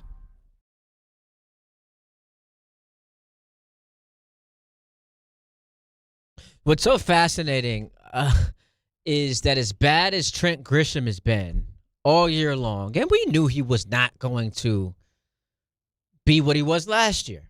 But I got to tell you, man, late in games, crunch time, isn't he the number one pick for guys you want up at the plate? Because once again, last night, he delivers. He becomes prime Griffey in like the 7th, 8th, or 9th inning. And he's responsible for all of the Yankees' offense last night. And so they win the game, and it's not the best watch. In fact, it's an awful watch. Like, the Yankees script is kind of the same. Somehow we end up 7th, 8th inning. It's tied, and they've got a chance to come up with the big hit. And last night, as I said, it was Trent Grisham. But that's been the same game we've been watching for a month and a half. And, again, it's not the best watch. It's not entertaining, but it's getting the job done. At least trying your best to keep your head above water until your big bats come back. Speaking of big bats, Aaron Judge, a little bit of a positive injury update on him. So, every time I'm perusing social media and I see a Yankee beat reporter mention the name Aaron Judge, my heart skips a beat. You're just like, uh-oh. Like, what's the update? Because, like, in terms of injuries, it's been the season from hell. And you're just waiting for some setback or just something. It's always something with this team. So I see his name. It's like, oh, God, what happened now? But yesterday was positive, and perhaps the best news we've gotten since he got hurt, and I'm sure you guys have all seen this by now, Judge set to begin his hitting progression this week. And I've been saying this for a while now. Look, running, light drills, all great. Fine. But what I am most concerned about is how is this man going to feel after he swings a bat for the first time in 3 months? That's what I'm itching to find out. All of the running, bases, playing catch, great. How does he feel after he swings a bat? That's what I want to know. And in my eyes, that is the biggest hurdle to overcome. And so you can put a timeline out. The Yankees won't do it, but people on Twitter, callers, media members, putting a timeline out there, middle of September. I'll wait until I see it to believe it. Hasn't played since May. All of a sudden, he's going to pick up a bat, swing as aggressively as he does, and be good the rest of the season. I want to see it. On Max Fried, I got so annoyed reading my group chat with my friends who are Yankee fans, put the tinfoil hat on, and said, like, this Max Fried injury was made up. A chance to give him rest. He started 15 games this year. The hell does he need rest for? You think the Yankees, who still in their minds feel like they can catch the Rays, who are trying to fend off the Red Sox and could be put in a situation where they got to go to Fenway Park and win 2 of 3 to continue their season, you think that Yankee organization has the luxury of resting guys? Rest. Drove me crazy.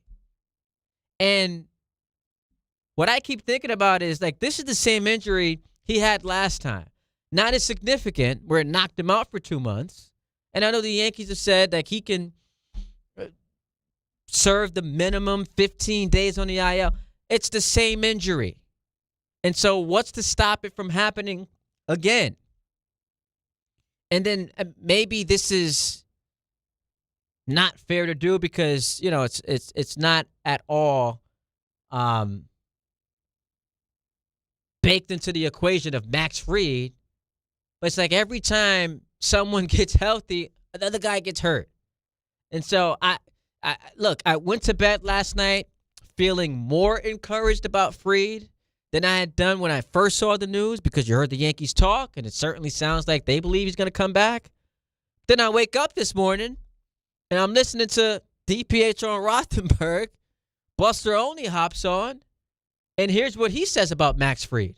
I think at this point, I mean, his season's in jeopardy just because you look at the calendar. You know, it's always interesting when you get to this time of year and you know, teams will say, well, the guy's going on the injured list and we'll see what happens. The calendar works against you, right? I mean, they're going to have to shut him down and then he's going to have to ramp back up. And by that time, I think when you look at the actual calendar and the weeks left in the season, if they get any pitches out of him in October, I think that would be a surprise. And it doesn't mean it can't happen, but just look right now, for example, Garrett Crochet is playing flat ground catch for the Red Sox as he comes back from his issues, and he's just hoping that he can throw an inning or two and be available a little bit in the postseason for the Red Sox, and that gives you some indication of how much ground Max Fried would have to make up to come back and be able to pitch. So at this point, you're looking at a postseason rotation of Cam Schlittler and Garrett Cole and Carlos Rodon, and then Will Warren and Weathers. You're probably looking for opportunity to use them out of the bullpen. Yeah, and so Buster clearly not as optimistic as the rest of folks about Max Fried and him returning for what the Yankees hope to be a deep playoff run. And, you know, this is one of the reasons why when, you know, I'm going to preface it by saying I'm glad they didn't do it because it would have meant sending George Lombard Jr. off. But the folks who were just like, don't trade for Skubal, you've got enough pitching. You never have enough pitching. You never have enough pitching. And again, I'm not giving up Lombard Jr. He has been phenomenal. Like, even better than advertised because of how he's delivered defensively. He's got 8 defensive runs saved in 2 weeks. And the way he has carried himself in the face of all the pressure. It's the shortstop of the New York Yankees. It's coming up after Volpe failed, who was also highly touted. It's you're in the middle of a pennant race. It's, you know, the offense has struggled, so fans are now looking at you as to be part of the solution. And he's delivered. And so, look, I'm not saying that the Yankees made the wrong choice in not trading for him, but the point is, when you look at baseball in general, you can never have enough pitching. So we'll see what this Fried injury timeline actually looks like. But I am starting to get the feel it just may not be their season, man. And why we keep getting roped into they can still pull it off really isn't about Judge. I don't think it's about, you know, Fried, Rodon. This was prior to him coming back. Well, when Rodon comes back, it is simply the American League is like begging you to win it. Because if this were the National League, where you've got some heavy hitters out there, we wouldn't be having the same conversation about the Yankees. It would be more doom and gloom. It would be, they don't really have a chance. Not that they don't have a chance, but it would be far less of a chance. But this league that has been average at best, and many of us just don't believe in Tampa the way that we did in Toronto last year. We say just get healthy and get in. But the closer we get to October, bodies continue to drop. And that's what has me concerned. Buster Olney also weighed in on the Yankees' playoff pitching rotation if they are without Max Fried. Fried at his best, his ceiling, he's definitely, especially with his postseason experience, the fact that he's pitched in a Game 7 of a World Series, the fact, that he has that sort of experience at the high end. But I think the most concerning thing is that they just don't have as much margin for error. And that if anything else goes wrong, there's a problem. And yeah, I'm sure Fried will continue to play catch, but you just run out of days. You just run out of opportunity. If there's any kind of a setback, then, of course, that means it takes him off the table entirely. Their thought was when he came back, okay, we're good, we'll ride through the rest of this. But now being set back this way, it's a big blow. There's no other way to describe it. And when you watch the Yankees play in general, because he used the phrase, there's no margin for error, that's how you feel watching games. Like the Jazz play last night. And he was he got crushed for it. And if Baltimore would have erupted in that inning, today would have been a full day of just killing Jazz Chisholm. But they can't make any mistake. The starters take the mound knowing they have to pitch a shutout. And if we give up a run, might be it for us. Bullpen can't have any hiccups. We can't have any mishaps on defense, which almost bit him on Sunday with the Ben Rice play that he made up for. But that the margins are so thin with this team because they can't score. They can't generate offense. And so now when you start losing some of your best players, it gets thinner, which explains why some folks could be even more pessimistic. 800-919-3776. Here's Javier in Queens. What's up, Javier? What up, Kai? You got me? You hear me okay? Yes, sir. My guy, what's going on? My man. So listen, I just want to very quickly shout out my big brother, my oldest brother, Ricardo. It's his birthday today.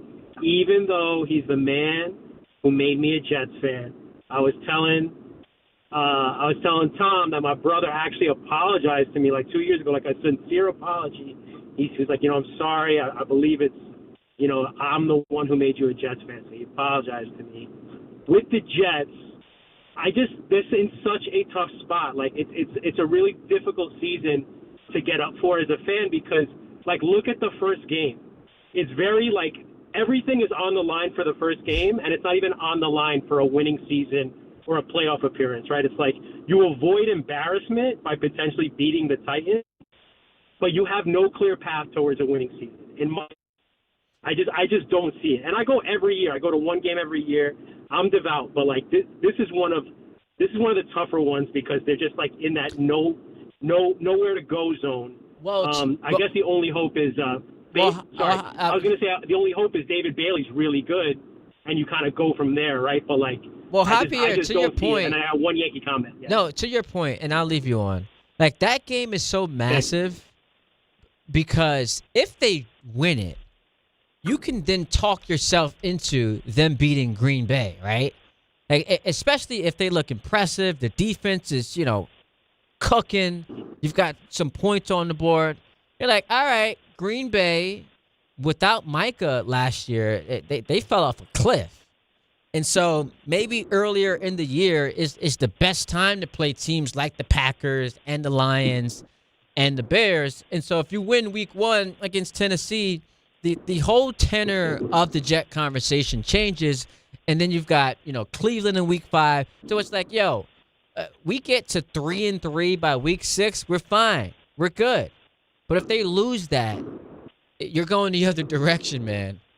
It's like we're gonna get shellacked by the NFC North. Unfortunately, Jets fans are so easily kind of swayed. Like, look at last season. They didn't even win that first game. But just because Justin Fields played well, everybody was super excited. So I'm not gonna fall for. Shout out to Bart Scott. I'm not gonna fall for the banana in the tailpipe.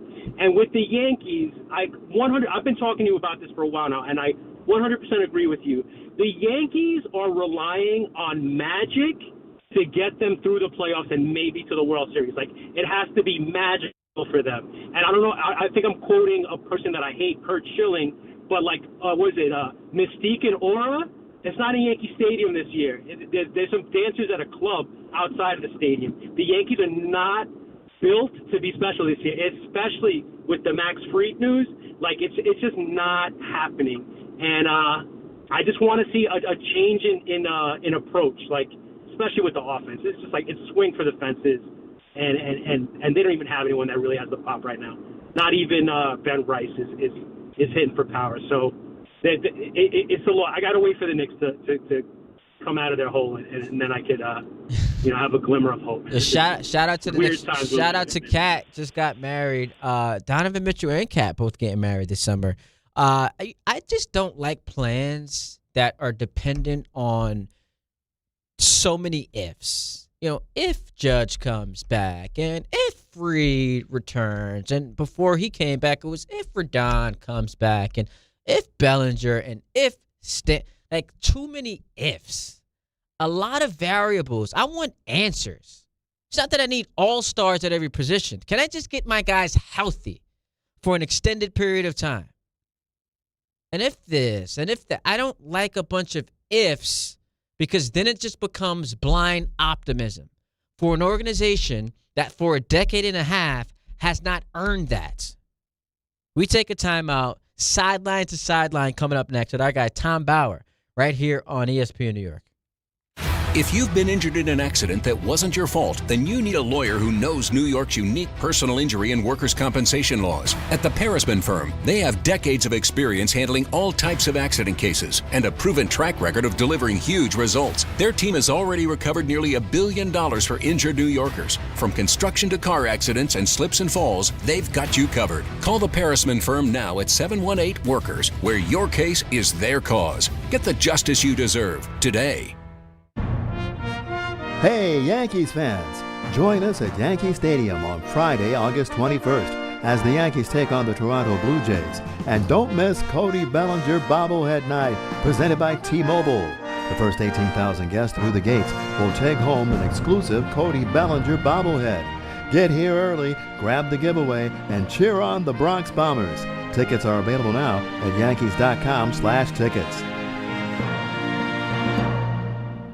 Hey, it's Alan Hahn. Upgrade your outdoor living space with TimberTech, the #1 brand in premium decking from Rings End. Picture this, a deck that's the highlight of your backyard, turning heads season after season. Now, imagine 20, 30 years later. It's still going strong. And here's the best part. You haven't spent a moment sanding, staining, or sealing it. Visit your local Rings End for the stunning real wood looks of TimberTech decking, paired with the kind of durability that only advanced engineering can deliver. Backed by industry-leading warranties, TimberTech is the decking that performs for decades.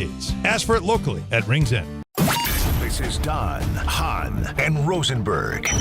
I'm telling you right now, I'm buying stock in 96. I might be buying a jersey. This kid, Lombard, is not overhyped. This kid is exactly the goods. And it doesn't mean he's not going to have a bad game every now and then. There's a way people move and act and talk that tell you, oh yeah, it's in him. Now it's a matter of sit back and let's watch it happen. Don, Hahn, and Rosenberg. Weekdays at 3 on ESPN New York and streaming live on YouTube.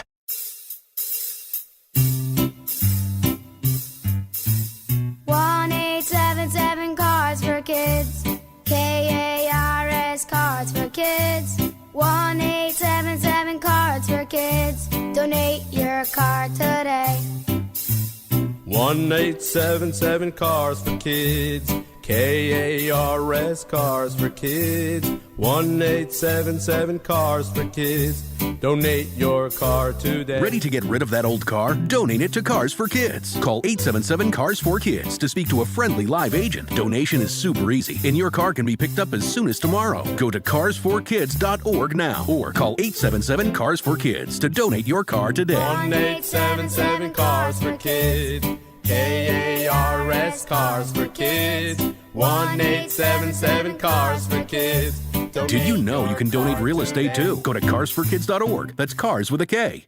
Do you have trouble getting in and out of the bathtub? Are you afraid you'll slip and fall entering or exiting a tub? Safe Step walk-in tubs can transform your bathtub from an area of concern to a calming refuge. Call them today at 1-800-731-4558 and save $1,600. Safe Step walk-in tubs and showers are proudly made in Tennessee and offer an ultra-low step-in, avoiding that difficult climb over a traditional bathtub wall. They also offer a variety of therapeutic benefits that may help soothe your aching muscles and joints, increasing your mobility, boosting your energy, and improving your sleep. Safe Step walk-in tubs are designed to easily fit your existing tub space and are often installed in as little as one day. Just dial 1-800-731-4558 today to save $1,600 and receive a free shower package. That's 1-800-731-4558 for a free no-obligation consultation and to save $1,600. Safe Step walk-in tubs. Safety never felt so good. Congratulations, New York. The Knicks did it. Through battle after battle, they dominated to become this year's NBA champions. Day in and day out, the hard work paid off. And you were there every step of the way. Enjoy the crown. Own it, because this year is your year. A part of your legacy that will never be forgotten. So celebrate this moment, show your pride, and shop the largest selection of official NBA gear at NBAstore.com. A Fanatics experience.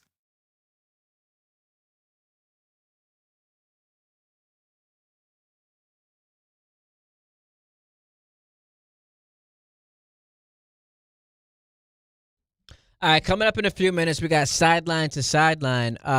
Looks like Ramona Shelburne is going to join us at 12:30, so 45 minutes from now, to talk about what's going on with the Lakers. People are clowning me.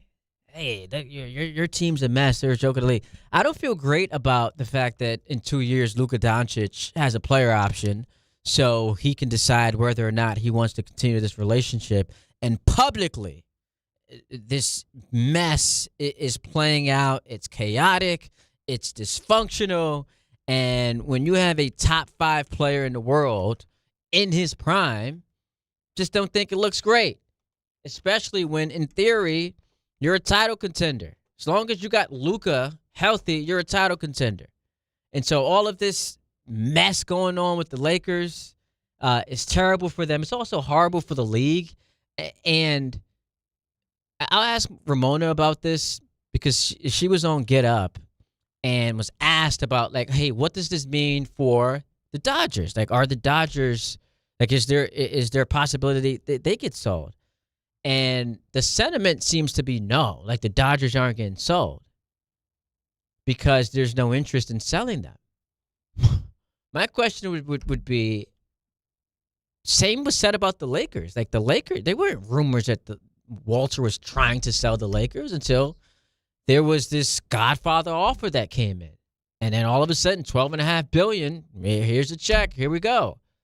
So I guess it's possible that could also happen to the Dodgers. So we'll see. It's Ramona Shelburne going to join us at 12:30. But right now, Tom Bauer, Sideline to Sideline. Let's go.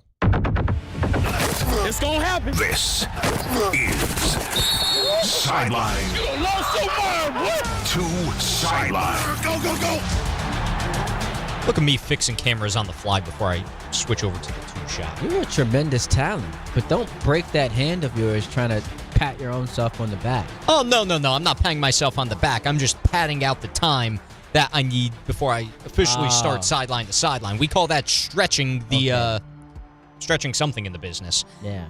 At any rate, let's get into Sideline to Sideline. The big Giants news going around today is that Najee Harris is officially a member of the Giants after signing a 1-year deal with them yesterday. Assumingly, John Harbaugh saw that Tyrone Tracy can't block and decided, let's bring in somebody else to try and protect our our future star quarterback in Jackson Dart. Najee Harris spoke yesterday to reporters on his rehab process from a torn Achilles. Yeah, man. So really, it's been a process, but learned a lot about myself. But just trying to get back at the strength back and push off of it. It went really well. Had a great off season with the PTs and at Elite Ortho Sport, and in LA. They got me back and got my confidence back too, and all of it. So man, I'm feeling really happy about it, and I'm proud of the work that I did. Najee, another one from you. Why do you feel like you have a lot to prove this year? I'm most definitely going every year with a chip on my shoulder, but more so much as this year, I have a lot to prove. Somebody who's coming back from a torn Achilles. Really everything that I did in the past is in the past, and really everything I do now is really what matters. I know there's going to be a lot of questions of how I'll come back looking, and I'm ready to answer all those. Yeah. Answer your question. And one more on Najee Harris. John Harbaugh, what does Najee bring to the Giants running back room? He's an experienced back. I think anybody who's watched him play knows what type of a back he is. He's a downhill runner, physical runner. I played against him a lot. Have a good feel for who he is as a player. Everybody that's been around him, my brother, Geno, Mike Tomlin, love him. As a teammate. So excited for the possibilities. Downhill runner, but I feel like if Carlin were here, he would say he was probably more of an average running back. Yeah, listen, this is not moving the needle for me, but I guess for a Giant team that we surmise wants to have their identity be that of a run-heavy offense, you don't want Jackson Dart having to drop back 30, 40 times a game. You're just adding to that running back room. So good for them. I don't expect much from Najee Harris, but I guess we shall see. Does Daniel Falele being traded to the Jacksonville Jaguars from the New York Giants strike a nerve with you at all? Again, doesn't move the needle, but sure. Let's talk about it. Oh, I was expecting you to say no, and then I'd say, okay, that sucks. We got to move on. Okay. I thought you wanted to talk about it. Well, because when Dave was doing the morning show, he said breaking news, and then he announced this. So I felt like this was a story Giant fans were really into, and you're a Giant fan. Yeah, not just breaking news. It was Boost Mobile breaking news. Yeah, it was. So how about shout that? Out to Boost Mobile. Oh, yeah, shout out to them. The trade, though, in question, the Giants are getting back an undisclosed late-round 2027 pick for Daniel Falele. He had been taking second-team snaps at training camp, and, of course, he lost a chance at a starting role when Mawanoa was drafted by the Giants. So it was just a backup situation, and they managed to turn something into a late round. I'm going to assume will end up being a seventh-round pick. Because, the Jacksonville Jaguars, they need offensive linemen. Good for Jacksonville. Great trade. Great trade. Okay, cool. I'm glad I'm glad we took a full 60 seconds to break down the Daniel Falele trade. All right, let's talk about some bigger news because this I'm not going to say struck a nerve with you this morning, but you made a comment about the Saints this morning that I found interesting. And that's, of course, that Alvin Kamara is expected to be sidelined for the next month due to a sprained MCL. Now, that's bad enough for the Saints, but they're also going to be without Jordan Tyson, the guy that they just drafted to play wide receiver for them. I believe it's a 1 to 2 month range for Jordan Tyson there. So let's say both are expected to miss the start of the season.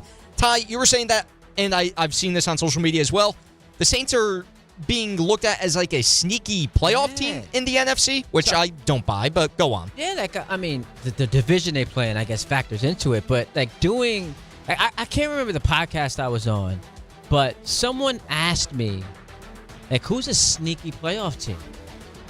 And their response was the Saints. Watch out for the Saints. And then there were a couple of shows I watched. Look out for the Saints. And I'm thinking to myself, am I missing something? Well, Kamara, who you just said is hurt, he's always hurt.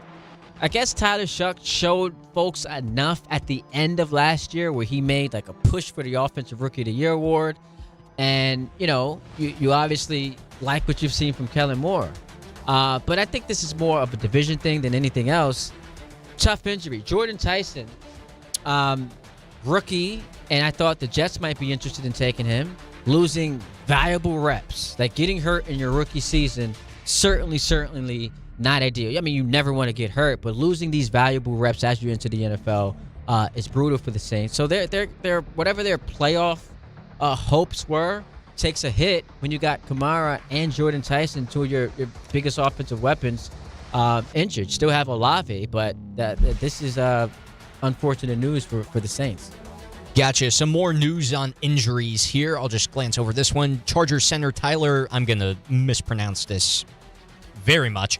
Tyler Badazzi is out indefinitely after suffering damage to his ACL and additional injuries to his left knee during their joint practice against the 49ers yesterday. That's what Adam Schefter and Ian Rappaport are reporting out there. So John Harbaugh, Justin Herbert, down one notable lineman out there. And Ty, we mentioned this the other day, but I want to get your opinion on this. Roger Goodell saying there is no doubt in his mind that there will be an international team one day in the NFL. Yeah, it's going to happen. Your thoughts? I mean, we knew this was going to happen. This is not breaking news. I just, Tom, can't wrap my head around the logistics. Because what do you have? Is it 10 games being played overseas this year? Is that the total number? Yes, the number keeps increasing year after year, it looks like. It's going to happen. It's just a matter of figuring out the logistics, and I guess, are you adding 2 international teams? That wasn't specified, but I would assume if you want to make an even number in the league, that would have to be the case. The logistics is what I would imagine is holding this thing back. But, yeah, man, we've got games being played every day of the week. We're going to have the schedule go up to 18 games. I think we'll have the Super Bowl move back so that President's Day, the holiday, is the following day. And then we'll have 2 international teams. Now, here's a thought in my mind that I'm just thinking of. Now, when they say international, maybe that means Canada, maybe that means Mexico City, just spitting it out there.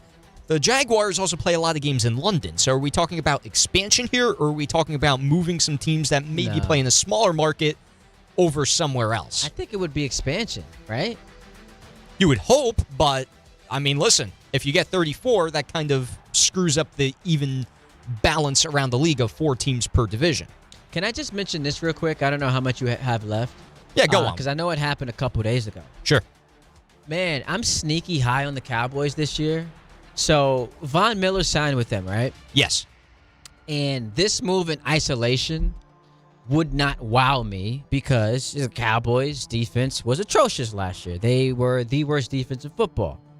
But in concert with new defensive coordinator Christian Parker, you add Rashawn Gary. You've got Quentin Williams, who you just locked up entering a full season. Kenny Clark, you drafted Caleb Downs. Like the Cowboys, Von Miller joining them, I just think it's icing on the cake. Again, he's 37. He's not in his prime. I understand that. But when you look at all these different moves they made this past offseason, all they really need to do is be like a middle-of-the-pack defense, considering their offense is so electrifying. If I were you as a Giant fan, I would be terrified of this team. The Cowboys, I think, are going to be awesome. Just this year, we're saying they're going to be awesome. Yeah, I mean, they got to be all in on this year. Right? So here's the thing with that. Why would I be terrified of the Cowboys when I'm already terrified of any problems that could be going on with my team? Well, I mean, you faced them week 1. Sure. And if we get blown out, then it's going to be an utter disaster. Dave Rothenberg will probably punch Ray Santiago in the face, and there's going to be a lot of hate being thrown around the Giants, and probably rightfully so if they look like utter crap in week 1.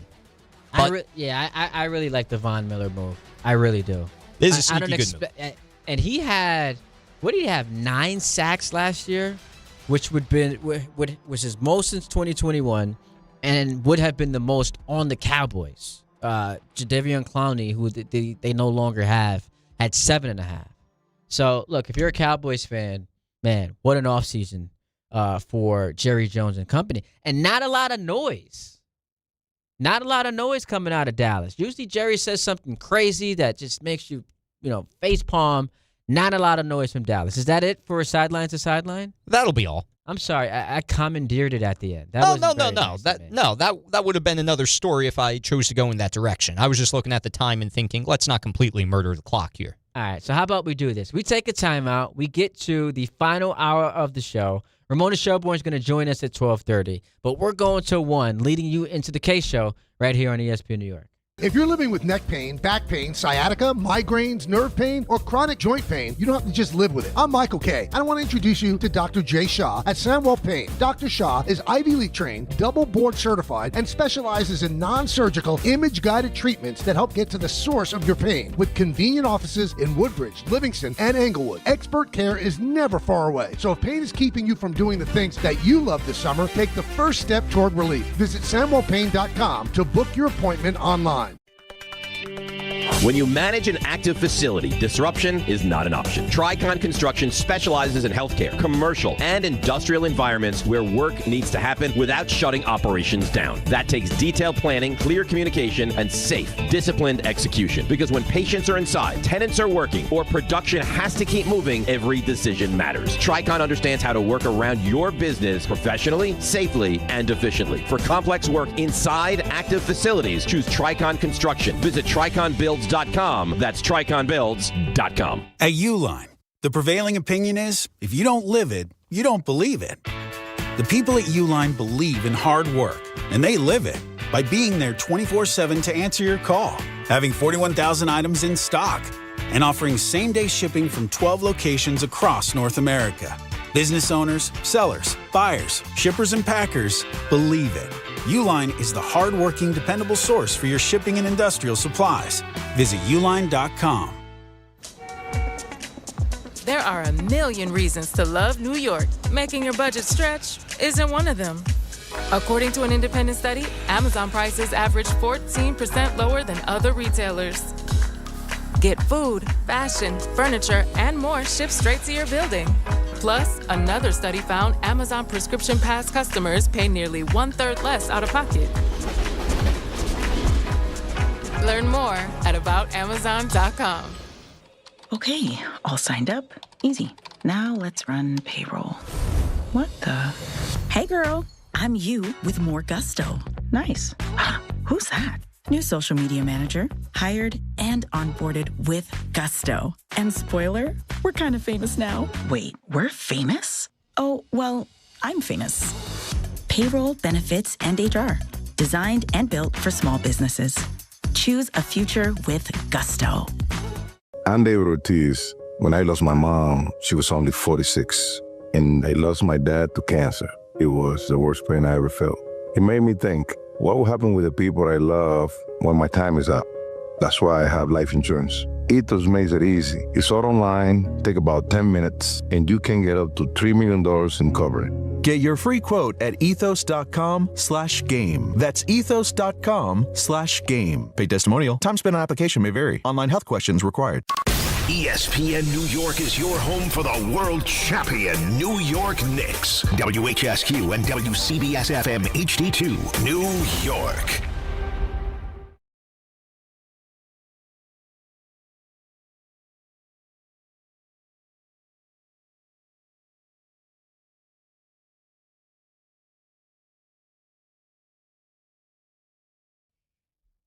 Oh, 2 hours down, one more to play with on this Wednesday, hump day here in New York City. Ty Butler, we go to 1 o'clock, leading you into the Michael K. Show. Hit us up, 800-919-3776. We're streaming live on YouTube. Want to hear from you in the comments. We also want to mention the big news from today for our station, and that is that DiPietro Rothenberg and Hahn and Rosenberg are coming to MSG Network. Starting Tuesday, September 8th, catch our morning show and our afternoon show simulcast across MSG Network's television and digital platforms. You can still watch us on 880 AM. You can still get us on the ESPN New York app. And people were asking, are you still going to be on YouTube? Absolutely, and more. But we are beyond excited to start simulcasting on MSG Networks, which will give our shows an even bigger platform to reach our fans. Don't miss out. It's all starting September 8th on MSG Networks, right in the nick of time, fresh off of the New York Knicks winning a championship. And so the city's hyped right now. It's lit. It's on fire. Their championship campaign begins on October 20th. But before that, we've got big seasons ahead for the Jets and the Giants. A lot of expectations for the Giants. not so much from the Jets. But what I will say is, despite that, the Jets are the team, to me, who have more pressure on them coming into the season. They have more pressure on them coming into the season. And it might be counterintuitive, but because but we kind of all know this, jobs will be lost. If the Jets finish 3 wins, 4 wins, head coach, up out of here. Quarterback, he gone too. And so of the teams in this city with the most pressure, it has to be the Jets because of the stakes. I understand the expectations are higher for the Giants. So we went from, can they win 7 or 8 games, to, I think 9 or 10 might actually be on the table. So we had someone calling up saying they could win this division. I don't want to sound like a hater. That's not happening. The Giants are not winning this division. But can they contend for a playoff spot? Do we get that second year leap from Jackson Dart? And then John Harbaugh, all of the expectations that he brings, it all makes sense. But I think because of jobs being on the line, legitimate stake. Like if the Giants fall short, if they fall on their face, they win 5-6 games, it's not like Harbaugh's getting fired. Joe Schoen, he just signed an extension. Jackson Dart, he ain't going anywhere. You'll see some changes within the organization, maybe some personnel moves being made. But for all intents and purposes, that core going nowhere. So while there is going to be disappointment, it'll be a gut punch to this fan base that for the first time in a while comes into a season with hope, feeling hyped. Like, all right, we can do something this year. Right off the bat, week 1, Sunday Night Football against the Cowboys. It will be very devastating if they don't quite get to that. It's hard for me to argue they have more pressure than the team that, if they do finish with 4 or 5 wins, won't just be devastating for the fan base, but the coach is gone. And I think regardless of how the season goes, Geno Smith's going to be gone too. So that's why I think the Jets have more pressure. Here, it's funny. So the next 2 weeks, I am filling in for Nick Wright on his podcast, the What's Right show, on the Volume. And yesterday, my co-host Damon Bruce, he's a big Fernando Mendoza fan. And we got into a conversation about when's the right time to bring in Fernando Mendoza. Kirk's going to start the season, which I think is smart. You don't want to rush him into the full throes of competition. And so you try to look for the soft landing spot. And if you take a look at the Raiders' schedule, that soft landing spot for Fernando Mendoza is week 8. And guess who the Raiders are playing week 8? That would be the New York Jets. And so it is more than on the table. The quarterback that I wanted, that a lot of you Jet fans like me wanted, you will see him make his debut against your team in your stadium week 8 of this season. Oh, the storylines just write themselves. And I actually remember, because I used to work the Jet broadcast for this station, when Baker made his debut for the Browns. It was week 3, I believe it was. Thursday night, Tyrod Taylor gets hurt. In comes Baker, lights the Jet defense up. The Browns win their first game in a couple years, so it was a party in Cleveland. Couldn't you see that happening? Couldn't you see Fernando Mendoza making his debut against the Jets and just lighting that defense up? It's not the story we want, but it's something we could absolutely envision happening. As far as the baseball is concerned, if this were a different sport, Met fans would be angry. If this were the NFL, if this were the NBA, where you prioritized draft positioning because there is an immediate impact for those you take in the draft on your team going into next season, Met fans looking at this squad all of a sudden figure out how to win games. They've won 4 of their last 5, would be irate. Like, this is what we're doing. Now we're spoiling. Because in baseball, it doesn't work that way. You can view it differently and say, hey, bench, he looks phenomenal. A.J. Ewing.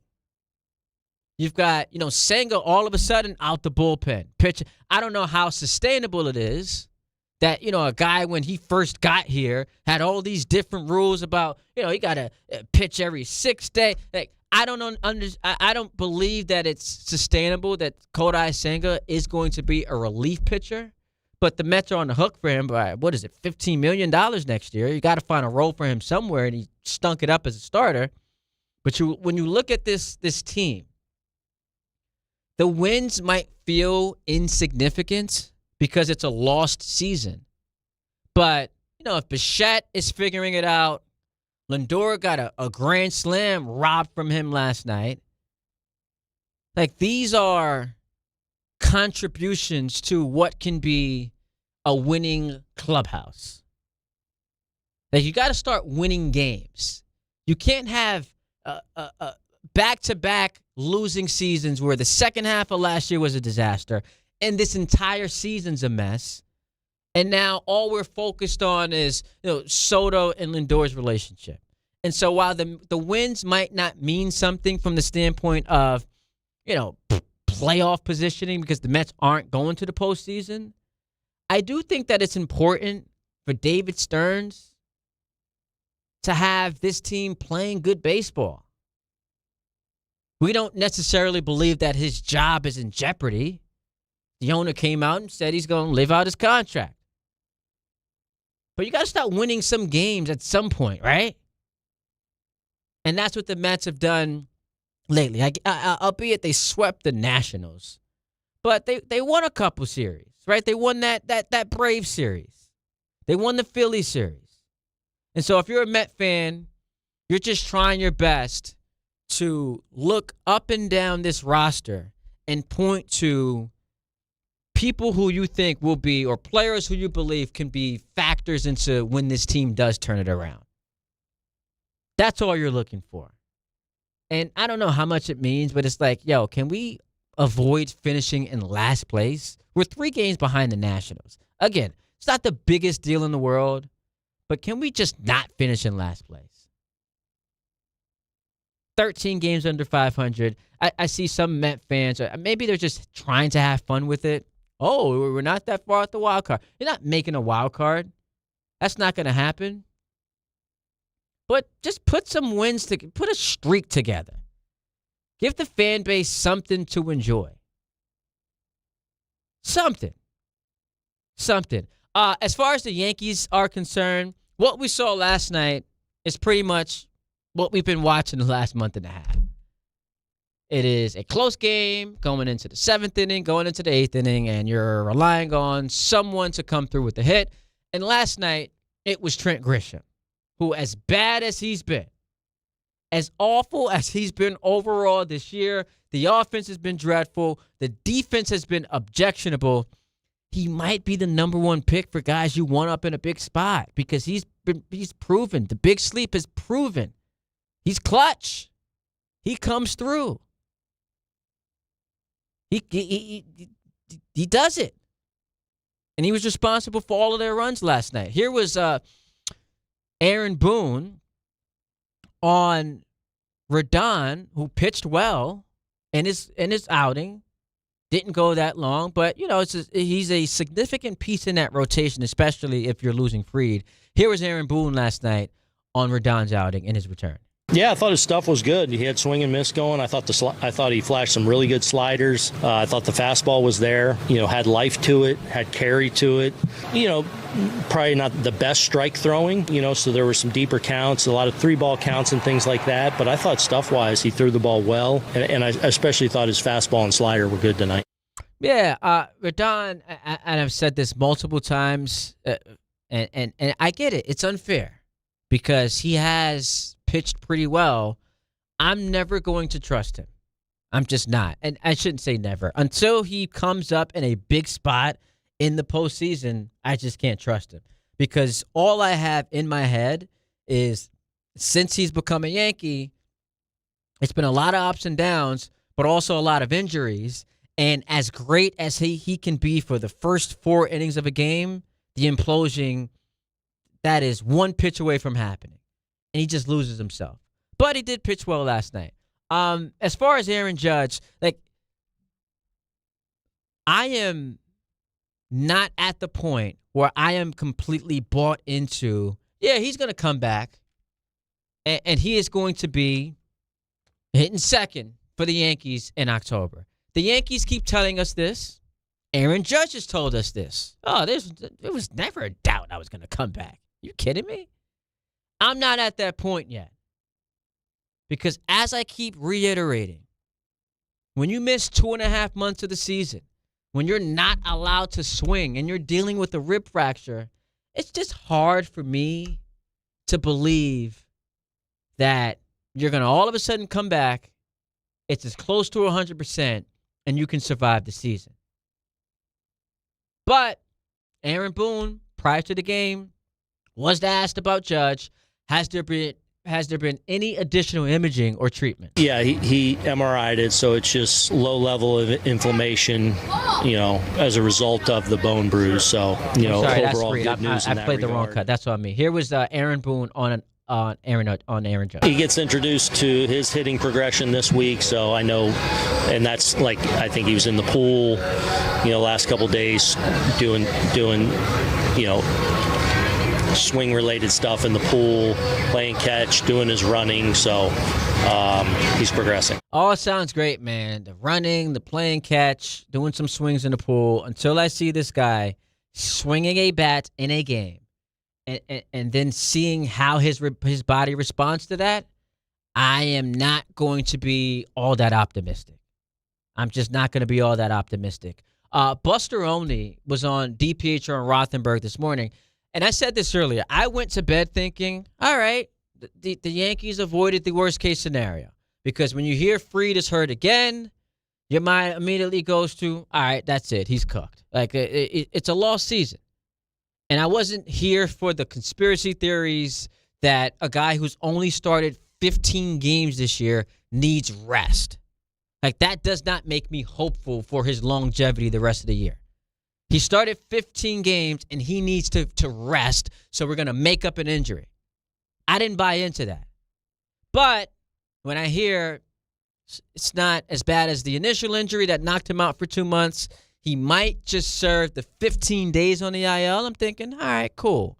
But then Buster Olney didn't share that same optimism on DiPietro and Rothenberg this morning. I think at this point, his season's in jeopardy just because you look at the calendar. It's always interesting when you get to this time of year and teams will say, well, the guy's going on the injured list and we'll see what happens. The calendar works against you, right? They're going to have to shut him down and then he's going to have to ramp back up. And by that time, I think when you look at the actual calendar and the weeks left in the season, if they get any pitches out of him in October, I think that would be a surprise. And it doesn't mean it can't happen, but just look right now, for example, Garrett Crochet is playing flat ground catch for the Red Sox as he comes back from his issues, and he's just hoping that he can throw an inning or two and be available a little bit in the postseason for the Red Sox, and that gives you some indication of how much ground Max Fried would have to make up to come back and be able to pitch. So at this point, you're looking at a postseason rotation of Cam Schlittler and Garrett Cole and Carlos Rodon, and then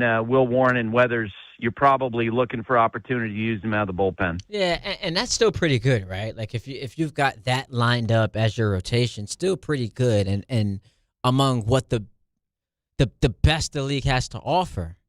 But it's not as advertised. You thought you were going to be head and shoulders above everyone else when it came to your rotation. And if you're losing a significant piece in that equation, there is an obvious reason for concern. So I'm we're all hoping that's not the prognosis. And, Buster says that he would be surprised if we saw him in October. But, hopefully that's not the case. 800-919-3776. We take a timeout. On the other side of the break, we will continue to take your phone calls. Ramona Shelburne is going to join us at 12:30 to talk about this Lakers drama. What's going on with Jeannie Buss? What does it mean? I care about what it means for Luka Doncic, so I have to ask her that. It's Ty Butler in for Chris Carlin. We march toward 1 o'clock right here on ESPN New York.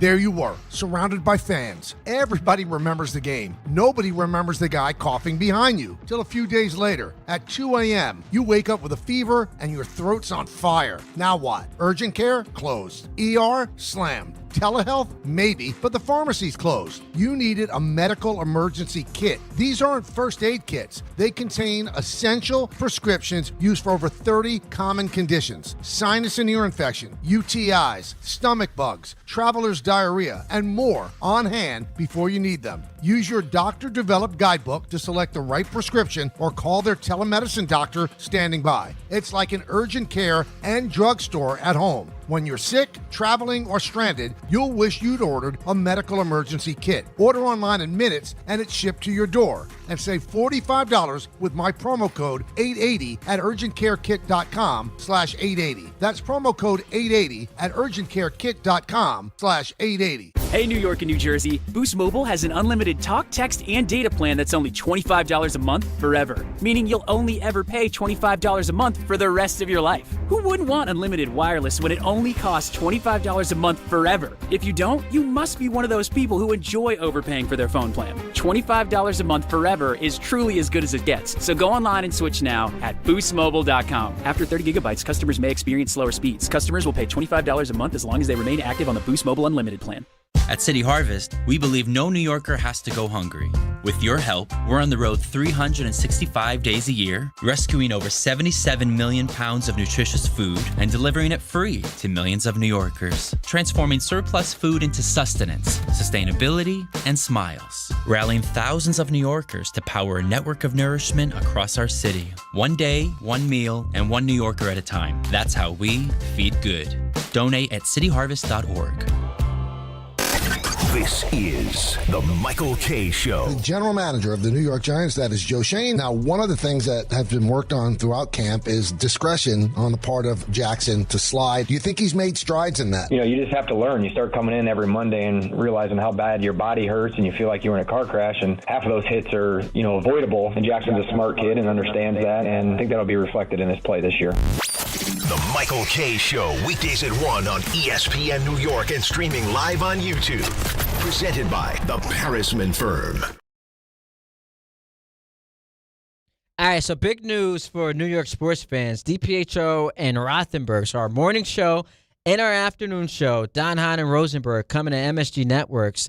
That gets started on Tuesday, September 8th. Catch our morning and afternoon shows simulcast across MSG Networks, television and digital platforms. You can still catch us on 880, of course, the ESPN New York app, YouTube, and more, but we are beyond excited to start simulcasting on MSG Networks, which will give our shows an even bigger platform to reach our fans. Don't miss out. It's all starting September 8th on MSG Networks. 800-919-3776. Ramona Shelburne is going to join us in a couple minutes here. One of the biggest stories of this Laker fiasco has to be, how does it land on the desk of Luka Doncic? What he's watching, the team being sold twice in the last year. How does he feel about that? When you become a dysfunctional organization, you are now in danger of losing your superstar. And he's 2 years away from a player option. And you just fear that this plan of going from LeBron to Luka, where the Lakers have done this, right? Shaq and Kobe, where they get the star, you fear that it all goes up in flames because now there's this mess that could lead to your GM losing his job, because who knows what Iger and Kushner have their plans set for what the front office is going to look like. The J.J. Redick, I'm sure his job can be in jeopardy. And so when you have the premier organization in basketball going through like a just ginormous mess, it begs the question. And the biggest winner here has to be the Clippers, right? Because it's one of the oddest days that I've experienced, just as a sports fan, where you have the Clippers story comes out, and then there's a retort to that story. You've got the Lakers story comes out, they're being sold, and there's a retort to that story. So both LA teams are messes for different reasons, and I guess the Lakers are a bigger issue because, like, allegedly, the guy you sold to could be headed to jail. And I say allegedly. But we'll talk to Ramona Shelburne about that coming up next. 800-919-3776. I'm excited to have that conversation with her. Of course, Michael Kay, he's coming at the top of the hour. And so he'll be able to react to everything, but including the Yankees 2-game win streak. Grisham last night, the hero. But when we get back, we say goodbye to the stream because the Mets will take over. So we say goodbye to you guys on the stream. Mets baseball coming up next on the stream right here on ESPN New York. Monkey Sports, built by players for players, is your one-stop shop for hockey, baseball, lacrosse, and more. Find top-name equipment and expert in-store services like sharpening, break-ins, and relacing. Shop in-store at Monkey Sports in Farmingdale or Woodbridge, or online for all the top brands. Whatever your sports, Monkey Sports gets you game ready fast. Monkey Sports, where athletes shop. It's Rich Eisen for Pella Windows and Doors. Sometimes teams take a timeout to regroup and call the right play. When it comes to your home, Pella Windows and Doors always has the winning game plan. They do it every day, and that's why your neighbors trust them. Visit Pella.com/Eisen today. Right now, Pella Windows and Doors of New Jersey is offering buy one, get one, 40% off windows and doors, and no payments, no interest for 24 months. Some restrictions may apply. See local showroom for details. Offer ends August 31st, 2026. So I've got this right. Flat repairs or replacement if needed. Rotations and rebalancing every 5,000 miles, all included with the tire purchase. With paid installation and tax? That's the... Don't make me say it. I was going to say it. You don't say it. You back it up. That's the limited lifetime tire guarantee. Free with every tire purchase. So they're the... best around. Nothing's gonna ever keep you down. You're the best. Midas, the best around. Hey, New York and New Jersey, Boost Mobile has an unlimited talk, text, and data plan that's only $25 a month forever, meaning you'll only ever pay $25 a month for the rest of your life. Who wouldn't want unlimited wireless when it only costs $25 a month forever? If you don't, you must be one of those people who enjoy overpaying for their phone plan. $25 a month forever is truly as good as it gets, so go online and switch now at boostmobile.com. After 30 gigabytes, customers may experience slower speeds. Customers will pay $25 a month as long as they remain active on the Boost Mobile Unlimited plan. At City Harvest, we believe no New Yorker has to go hungry. With your help, we're on the road 365 days a year, rescuing over 77 million pounds of nutritious food and delivering it free to millions of New Yorkers, transforming surplus food into sustenance, sustainability, and smiles, rallying thousands of New Yorkers to power a network of nourishment across our city. One day, one meal, and one New Yorker at a time. That's how we feed good. Donate at cityharvest.org. We are moving now. Electric bikes are everywhere. They are quiet and very fast. Teens ride them on the roads, in bike lanes, but also in places they should not be, like sidewalks and parks. Look out! When you ride, wear a helmet. Don't speed. Watch out for pedestrians and cars. New York State and your community have specific rules for electric bikes. Follow them. Go to trafficsafety.ny.gov for more info. A message brought to you by the Governor's Traffic Safety Committee. 1-877 Cars for Kids. KARS Cars for Kids. 1-877 Cars for Kids. Donate your car today. 1-877 Cars for Kids. KARS Cars for Kids.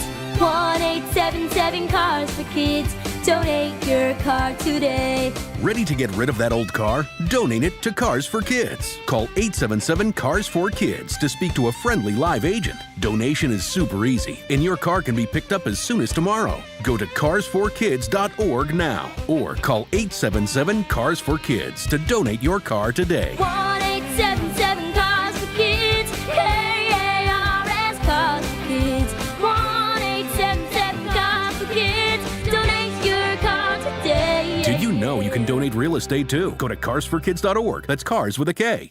If you've been injured in an accident that wasn't your fault, then you need a lawyer who knows New York's unique personal injury and workers' compensation laws. At the Parisman Firm, they have decades of experience handling all types of accident cases and a proven track record of delivering huge results. Their team has already recovered nearly $1 billion for injured New Yorkers. From construction to car accidents and slips and falls, they've got you covered. Call the Parisman Firm now at 718-WORKERS, where your case is their cause. Get the justice you deserve today.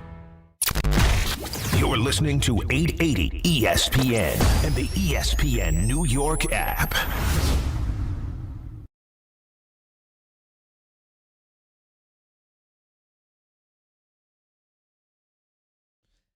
All right, Ty Butler in for Chris Carlin today on ESPN New York. Ramona Shelburne does an excellent job as a senior writer for ESPN. You can see her all over NBA Today. Excited to have her on the program. Good morning to you, Ramona. How are you doing today? I'm good. It was my first normal morning in a couple of days here. I was just gonna say, I want the latest on everything happening with the Lakers because it feels like every minute there's a new, iteration of this story. So, what can you tell us about the latest on what's going on in LA? Well, I think now we are kind of just in the middle of a family drama, and I don't know how it's going to play out, whether it actually goes to court or if their lawyers work it out amongst themselves. The easiest solution is for Geno to drop her fight, right, to maintain governorship. But I don't see that happening because she certainly, worked very hard to maintain that. And I also think the other easiest solution is for her to raise the money and buy the rest of the family out at the same valuation that Mark Walter got. And so there's two easy solutions, right, that can be done fairly quickly. But I don't know if we're going to end up with an easy solution here, right?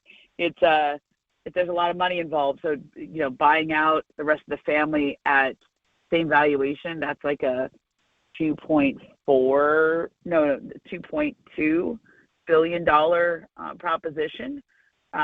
Less her shares, so maybe 1.9 or 1.8, somewhere in that range. That's a lot of money to raise. And so, now we casually throw things around like that, like 1.8 billion. That's a lot of money. Okay, remember when the Clippers went for $2 billion, and that was a giant number. So, we casually throw that around because these teams are going for so much money now. But it's that's really what we're talking about. That's really how much this would take to resolve, and it's not going to go away that easily, at least in the short term. Why is her maintaining being governor so important to her? I think it's been her life. This is her team, and people don't give that up readily. She had choreographed her own exit strategy with this 5-year window that was part of the sale to Mark Walter. I don't think she would have sold unless that was a part of it. And so the rug just got pulled out from under her when Mark sold his shares this quickly, and nobody saw that coming. But I get that. It's been your life. It's not really for the other 5 siblings to say. She's the one with control. Her dad left that to her. So I get why you would fight for that. It's just a personal story. The question is, how long can you stay on that island? And the internal and external pressure to deal with that is going to be pretty intense. Ramona Shelburne joining us on the show. So I guess the big concern, if you're a Laker fan, would be Luka Doncic. What's he thinking on all of this? Because, stars get upset. They want out. He's got a player option in 2 years. And so is there a fear from what you've gathered intel-wise that Luka's seeing this play out and is just, not liking what he's seeing? No, I haven't gotten that. I certainly think this was stunning to everybody, right? I mean, this is, but he's gotten this before. I mean, this happened with Mark Cuban, and then it happened when he got traded in the middle of the night. It happened when Mark Walter sold the team, although he did get a little heads up on that one. But still, that was a little. I'm sorry, when Genie sold the team to Mark Walter, although that wasn't as stunning. I mean, so I certainly think change is unsettling, but I don't think he's worried about this just yet because first of all, he's hosting the team this week in Slovenia. He's flying them all out. I believe they're all flying today. And they'll be 5 days in Slovenia. And this is kind of a roster that he worked very closely with Rob Pelinka to help put together. So I think he's pretty happy with how well they've turned the team around and built around him and worked with him. So the immediate fallout, I'm sure everybody wants clarity. This chaos is never good, but in terms of what he's going to be playing with on the court next year, I think he's pretty happy about how the team has been reshaped. And I was going to ask, when the team gets sold, like the owners have their own vision. So, like, what does this mean for Pelinka and Redick? Yeah, I mean, that's always a question when there's an ownership change, right? And I think there's some lag time here. Like every ownership change, I think it's because they're the Lakers and everything. The lights are just really bright, and they're really there's a lot of scrutiny on everything. It's just louder. But like the Padres just got sold, it doesn't mean everything has to change. A lot of times a sale gets announced and it takes 6-7 months to go through and nothing really changes that much. But when the new people come in, you'll start to notice some changes within the first 6 months or so. And we don't really talk about them that much because like when the Timberwolves got sold, like it was a big deal, but it took place over a number of years and, the changes were made over a number of years, but this is the Lakers. So things are louder. And, I think the new owners have spent, clearly they value them very highly and it's a lot of money. So I think it's really, we're back to this, question of that we had last week, which was how are they going to run the team? And this was bought in such a hurry. I don't think they've had time to figure that out yet, but all of those kind of questions, if you're an athlete and you're kind of living in the moment and you're just worried about the next day, those questions are going to be months down the line of who the coach is, who the general manager is, et cetera. And I think the answer is months down the line, some new owners will come in and do their own evaluation, but all you can really worry about is today and your own performance. And I think that's true in all of professional sports. And so like we all want answers. The answers aren't there yet. We have to wait and see how this all plays out. And I think it'd probably be months from now before we get a sense of it. Talking to Ramona Shelburne for a couple of minutes here. Do we yet have more details as to why Mark Walter exactly decided to sell? Well, the easy answer is he needed liquidity with what's going on with his Department of Justice investigation and all that. The liquidity helps him to be able to take money that he put into a franchise and an asset and then take it out and have it as cash, right? But I think also you have to just look at the return he got. I don't think he intended to sell or wanted to sell. I think he had plans to get liquidity and deal with his other issues without selling the Lakers, but this was just such a huge return. He took it.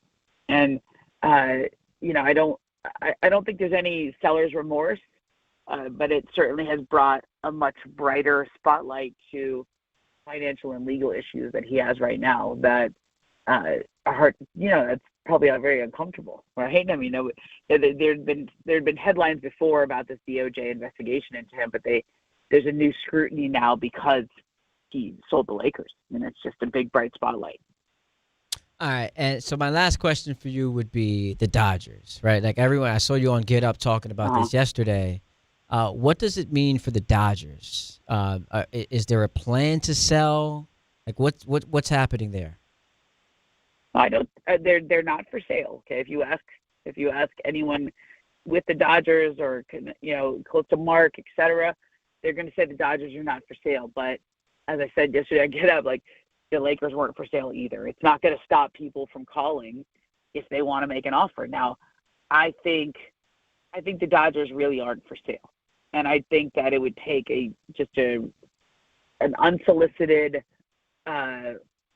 really high valuation to even get his attention on selling the Dodgers. You have to remember, he's owned them since 2012. There's a lot more connective tissue and emotional connection to the Dodgers. This is a team he's owned for 14 years and won titles with and won 2 World Series back-to-back.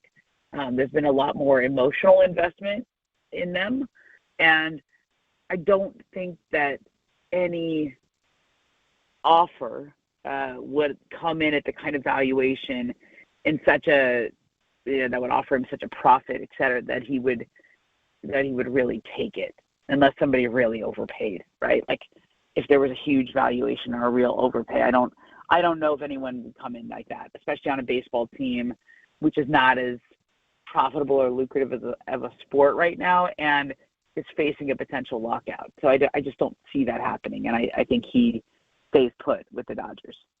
Well, Ramona, really appreciate you coming on the show. I'm glad this morning has been less hectic for you, but we can't promise. Oh my God! It's the first morning I slept in till like 7:30. I was like, whoa! I got 7 hours of sleep, and then I took my son to school this morning. That was great. Oh, that's awesome. Somewhat normal morning in a few days here, but last week was crazy. This week was crazy. I think that might be a bit of a new normal here in Los Angeles until all of this family drama and billionaire drama is settled. Well, you said it's going to take a couple months, so good thing that you have that going for you. I know. When you have a good morning, you just got to enjoy it. Appreciate you joining the show. Yeah. Have a great rest of your day, and I'll talk to you soon. All right. Take care. That's Ramona Shelburne. Listen, just the Lakers situation, I am not arguing that the Buss family no longer running or being associated with the Lakers is some death sentence. The organization, they're headed for gloomy days. But, like, as I keep saying, dysfunction, public embarrassment, like, to the brand, the biggest concern has to be how it lands on the desk of your star player. 2 years, he's going to decide if he wants to continue this relationship. He's got a player option. Nico Harrison gifted them the present of a lifetime, where I remember leaving that game February 2nd, Knicks-Lakers, LeBron 30-point triple-double, Max Christie's balling out, and all of a sudden I get home, Luka Doncic is a Laker. And you thought that this was going to be like the passing of a torch. LeBron into Luka, but with this mess going on, you have no idea what's going to happen, and it'll be figured out in court. But I think most fans of the team would just care about, like, don't squander this. Like, you go from LeBron to Luka, it's like Favre to Rodgers, the NFL analogy. Like, you can't squander this opportunity. And then Packers fans would say we did because we only won 2 Super Bowls between them. But Lakers don't have any with Luka. And I just want to touch on the Clippers real quick. Like, the fact that this is still a story is such a disaster for the NBA because you're coming off of one of the great runs in the history of the league. With the Knicks going 16-3, what it did for the nation, the watch parties, like the draw, everything about it was phenomenal. Unless you're a Spurs fan, of course. Like, it's the story of a lifetime. And I'm not just saying that because I'm here in New York City. Like, you go through the greatest championship runs, the Mavs, 86. Like, this is up there just because of how it gelled together and what it became, the gravity of it. And instead of having that be momentous into an offseason where player movement is always going to drive storylines and create, intrigue with LeBron and Jaylen Brown going to Philadelphia. You've got Kawhi, in theory, going to Toronto, Giannis to Miami, LaMelo to Minnesota. You've got all this player movement that should be pushing the league into, a fun offseason 2 months away from tip-off. You're dealing with this nonsense. And I understand that for Silver, he's in the middle of two impending wars where you've got this passionate, angry mob of folks ready to crush him if he, quote unquote, allows Ballmer to get away with this. And then on the other side, you've got, well, listen, this comes with the territory of billionaire privilege. If you try to bring the hammer down on him, he's just going to fight you with all his lawyers, and this could drag out, and maybe it exposes other teams who have kind of circumvented the cap with signing stars. But I'm just here to say, we really don't care about that stuff. We just want this thing to be over. It's a PR nightmare. We're almost at the 1-year anniversary of the start of the investigation. You already took a beating with load management, with the All-Star game, with tanking, and now you have this Clippers situation. It's a story that just refuses to go away, and I think it's an embarrassment for the NBA. Where ESPN's got a report that essentially is clearing the name of Ballmer and the Clippers. The NBA then refutes it and claims that there's a bunch of inaccuracies. Just end it already. We want this story to be over. And then Kawhi to be a Raptor, because then it makes the Eastern Conference more interesting. We take a timeout, we close the show, and pass the baton to Michael K. when we get back right here on ESPN New York. ESPN New York and MSG Network are joining forces. Big news, Jazz hands. Start your mornings with DiPietro and Rothenberg, live on the MSG Network. Then stick around for Don, Hahn, and Rosenberg, live on MSG every afternoon. We are beyond excited to start simulcasting on MSG Networks. So think about this real quick second. You got us in the morning 6 to 10. You got our afternoon show 3 to 7. And then right after that, you're talking Knicks, you're talking Rangers. Yo, yeah. You wake up, you pop it on again, and there we are, waiting for you. Good morning. ESPN New York and MSG Network, together like never before. It all starts Tuesday, September 8th. When care matters most, experience matters more. The Allure Group is redefining rehabilitation and long-term care across New York with 6 convenient locations. Their expert clinicians create personalized care plans to help you recover, rebuild, and get back to what matters most. From short-term rehab to long-term care, Allure is committed to comfort, dignity, and results. To learn more, visit allurecare.com. The Allure Group, where care meets compassion. There are a million reasons to love New York. Making your budget stretch isn't one of them. According to an independent study, Amazon prices average 14% lower than other retailers. Get food, fashion, furniture, and more shipped straight to your building. Plus, another study found Amazon Prescription Pass customers pay nearly 1/3 less out of pocket. Learn more at aboutamazon.com.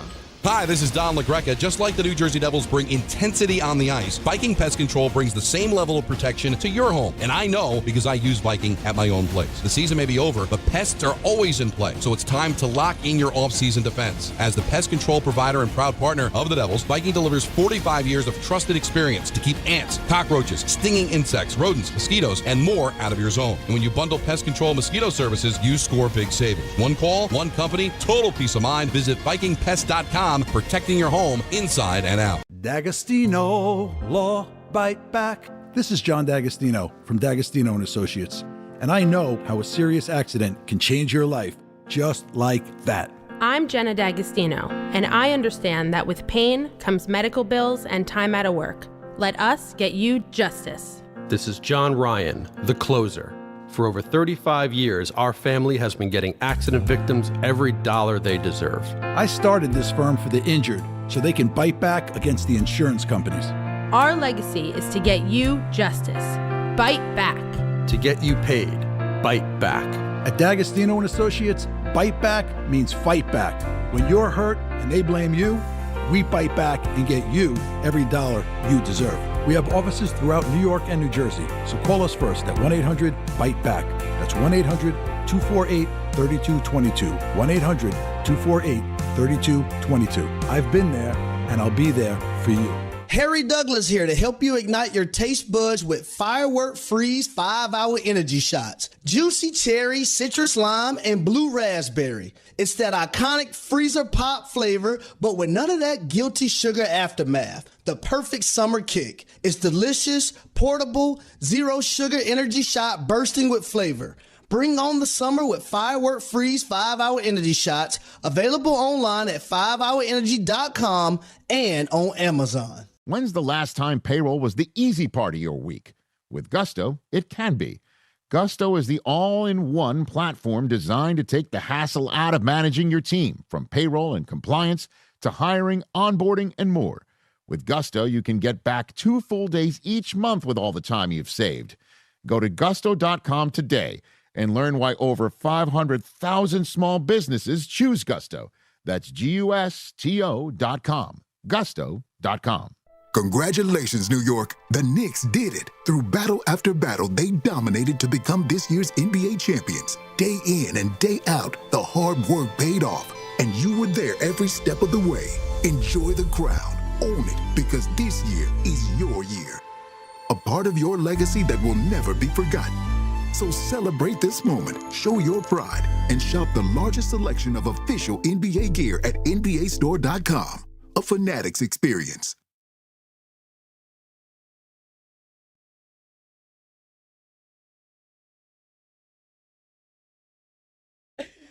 All right, Ty Butler with you for the next couple minutes. K-Show coming at you at the top of the hour. Steve Cohen talking to the media today. Mets on a little win streak here. Well, not win streak. They've lost yesterday, but they won 4 or 5. And as I said earlier in the show, I do think it's important to just rack up some wins. I don't believe in momentum going into next season, but, you know, dissimilar to football and basketball, like this is not compromising your draft positioning to a point where fans would be upset. And so I think they would appreciate the team finishing the year on just a winning note. Just don't be a disaster for 5-6 straight months. And so Steve Cohen talked about how he's feeling more optimistic going into next season. Well, listen, this year wasn't great, right? And so, yes, it is a small sample. But, you know, underneath, I think there's a lot of things to kind of be excited by. The development of our young players is significant. That creates a nice foundation for next year. It'd be great if we can get Soto and Lindor on the field at the same time, right? That'd be kind of fun to see, you know, and have them play a full season together. That's impactful, obviously impactful. And having Francisco back, you can see the energy that comes back and, you know, what a great player he is. And I think, getting him on the field really matters. You know, a lot of players, we've had new players and they've adjusted to New York, and you can imagine them feeling much more comfortable next year. And so I think there's a lot to look forward to here. I see the foundation of something that I think we can get behind. But, you know, we'll see how it goes, right? I'm getting more optimistic. I like what I see, and hopefully it continues. I guess the one counter to that, and it will be a counter to a statement I just made, would be how much stock, how much value do you put into wins that are coming at the end of a season where there are no longer stakes? Like big games. That's where you are required to be your best. That's where excellence is, necessary. And the Mets flatline last year and this year. And so, I guess you not take it with a grain of salt, but it's something in your brain that just gets triggered. Like the meaningless wins. We'll see. Post-trade deadline, are you still committed to David Stearns? I'm committed to David. I've said that before. We're going to move forward, and I thought we had a great trade deadline. David is smart. He knows what he's doing. He's very adaptable. He learns from mistakes, and that's what I want in a leader. Yeah, I mean, I don't think any of us realistically expected David Stearns was getting fired at the end of this season, especially coming off of an offseason where you gave him full autonomy, where he could remake the entire roster in the image that he wanted to. Now, he failed significantly, dramatically. Like, it was an abject disaster. But while Steve Cohen might have more influence going forward on what the roster looks like, you knew David Stearns was going to come back. And then next year, obviously a lot of pressure on him. Because they missed the playoffs 3 straight years. You could say what you want about having him live out his contract, 3 straight years missing the playoffs with that payroll, you can't keep your job. I pushed back on why they would announce Andy Green was an interim, like he's not coming back, he's returning to the front office, because I thought it rid him of authority and leadership and power. But he was asked, would you consider bringing back Andy Green as the manager? Well, I'm going to take him at face value. He's telling us that he wants to go back to, the front office. And so we're going to do a managerial search, and if it turns out he wants to throw his hat to the ring, that'll be great. Andy Green's like, nah, I'm good. He's like, yeah, I'm good, man. I'm all set. Like, this was fun while it lasted. It was cool. I was glad to step in when you fired Mendoza. But, nah, I'm good. I'm going back to the front office. Steve Cohen was asked his thoughts on Mark Walters and the investigation that's taking place. Listen, I read what you read. It's an investigation. You don't really know exactly, where it's going. I hope, Mark can figure it out and put it behind him. Dodgers are still a strong team. They have strong revenues, solid process. I think Dodgers going to continue to be a good team. Yeah, and so I asked Ramona Shelburne about this because she had spoken about it on Get Up, like, could the Dodgers be sold? And people seem to say, no, the Dodgers aren't for sale. But the same thing was said about the Lakers. The Lakers were, as of last Saturday, not for sale until there was a Godfather offer presented to Mark, and then he took it for $12.5 billion.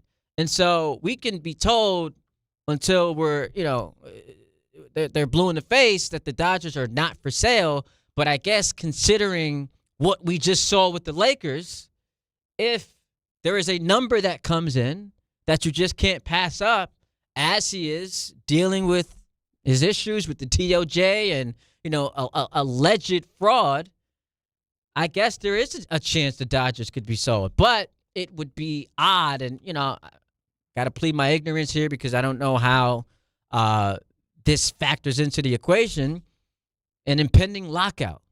So buying a baseball team right before a lockout doesn't feel wise, but I guess, look, crazier things have happened. Fun show today. Went over a lot. Hit on the NBA.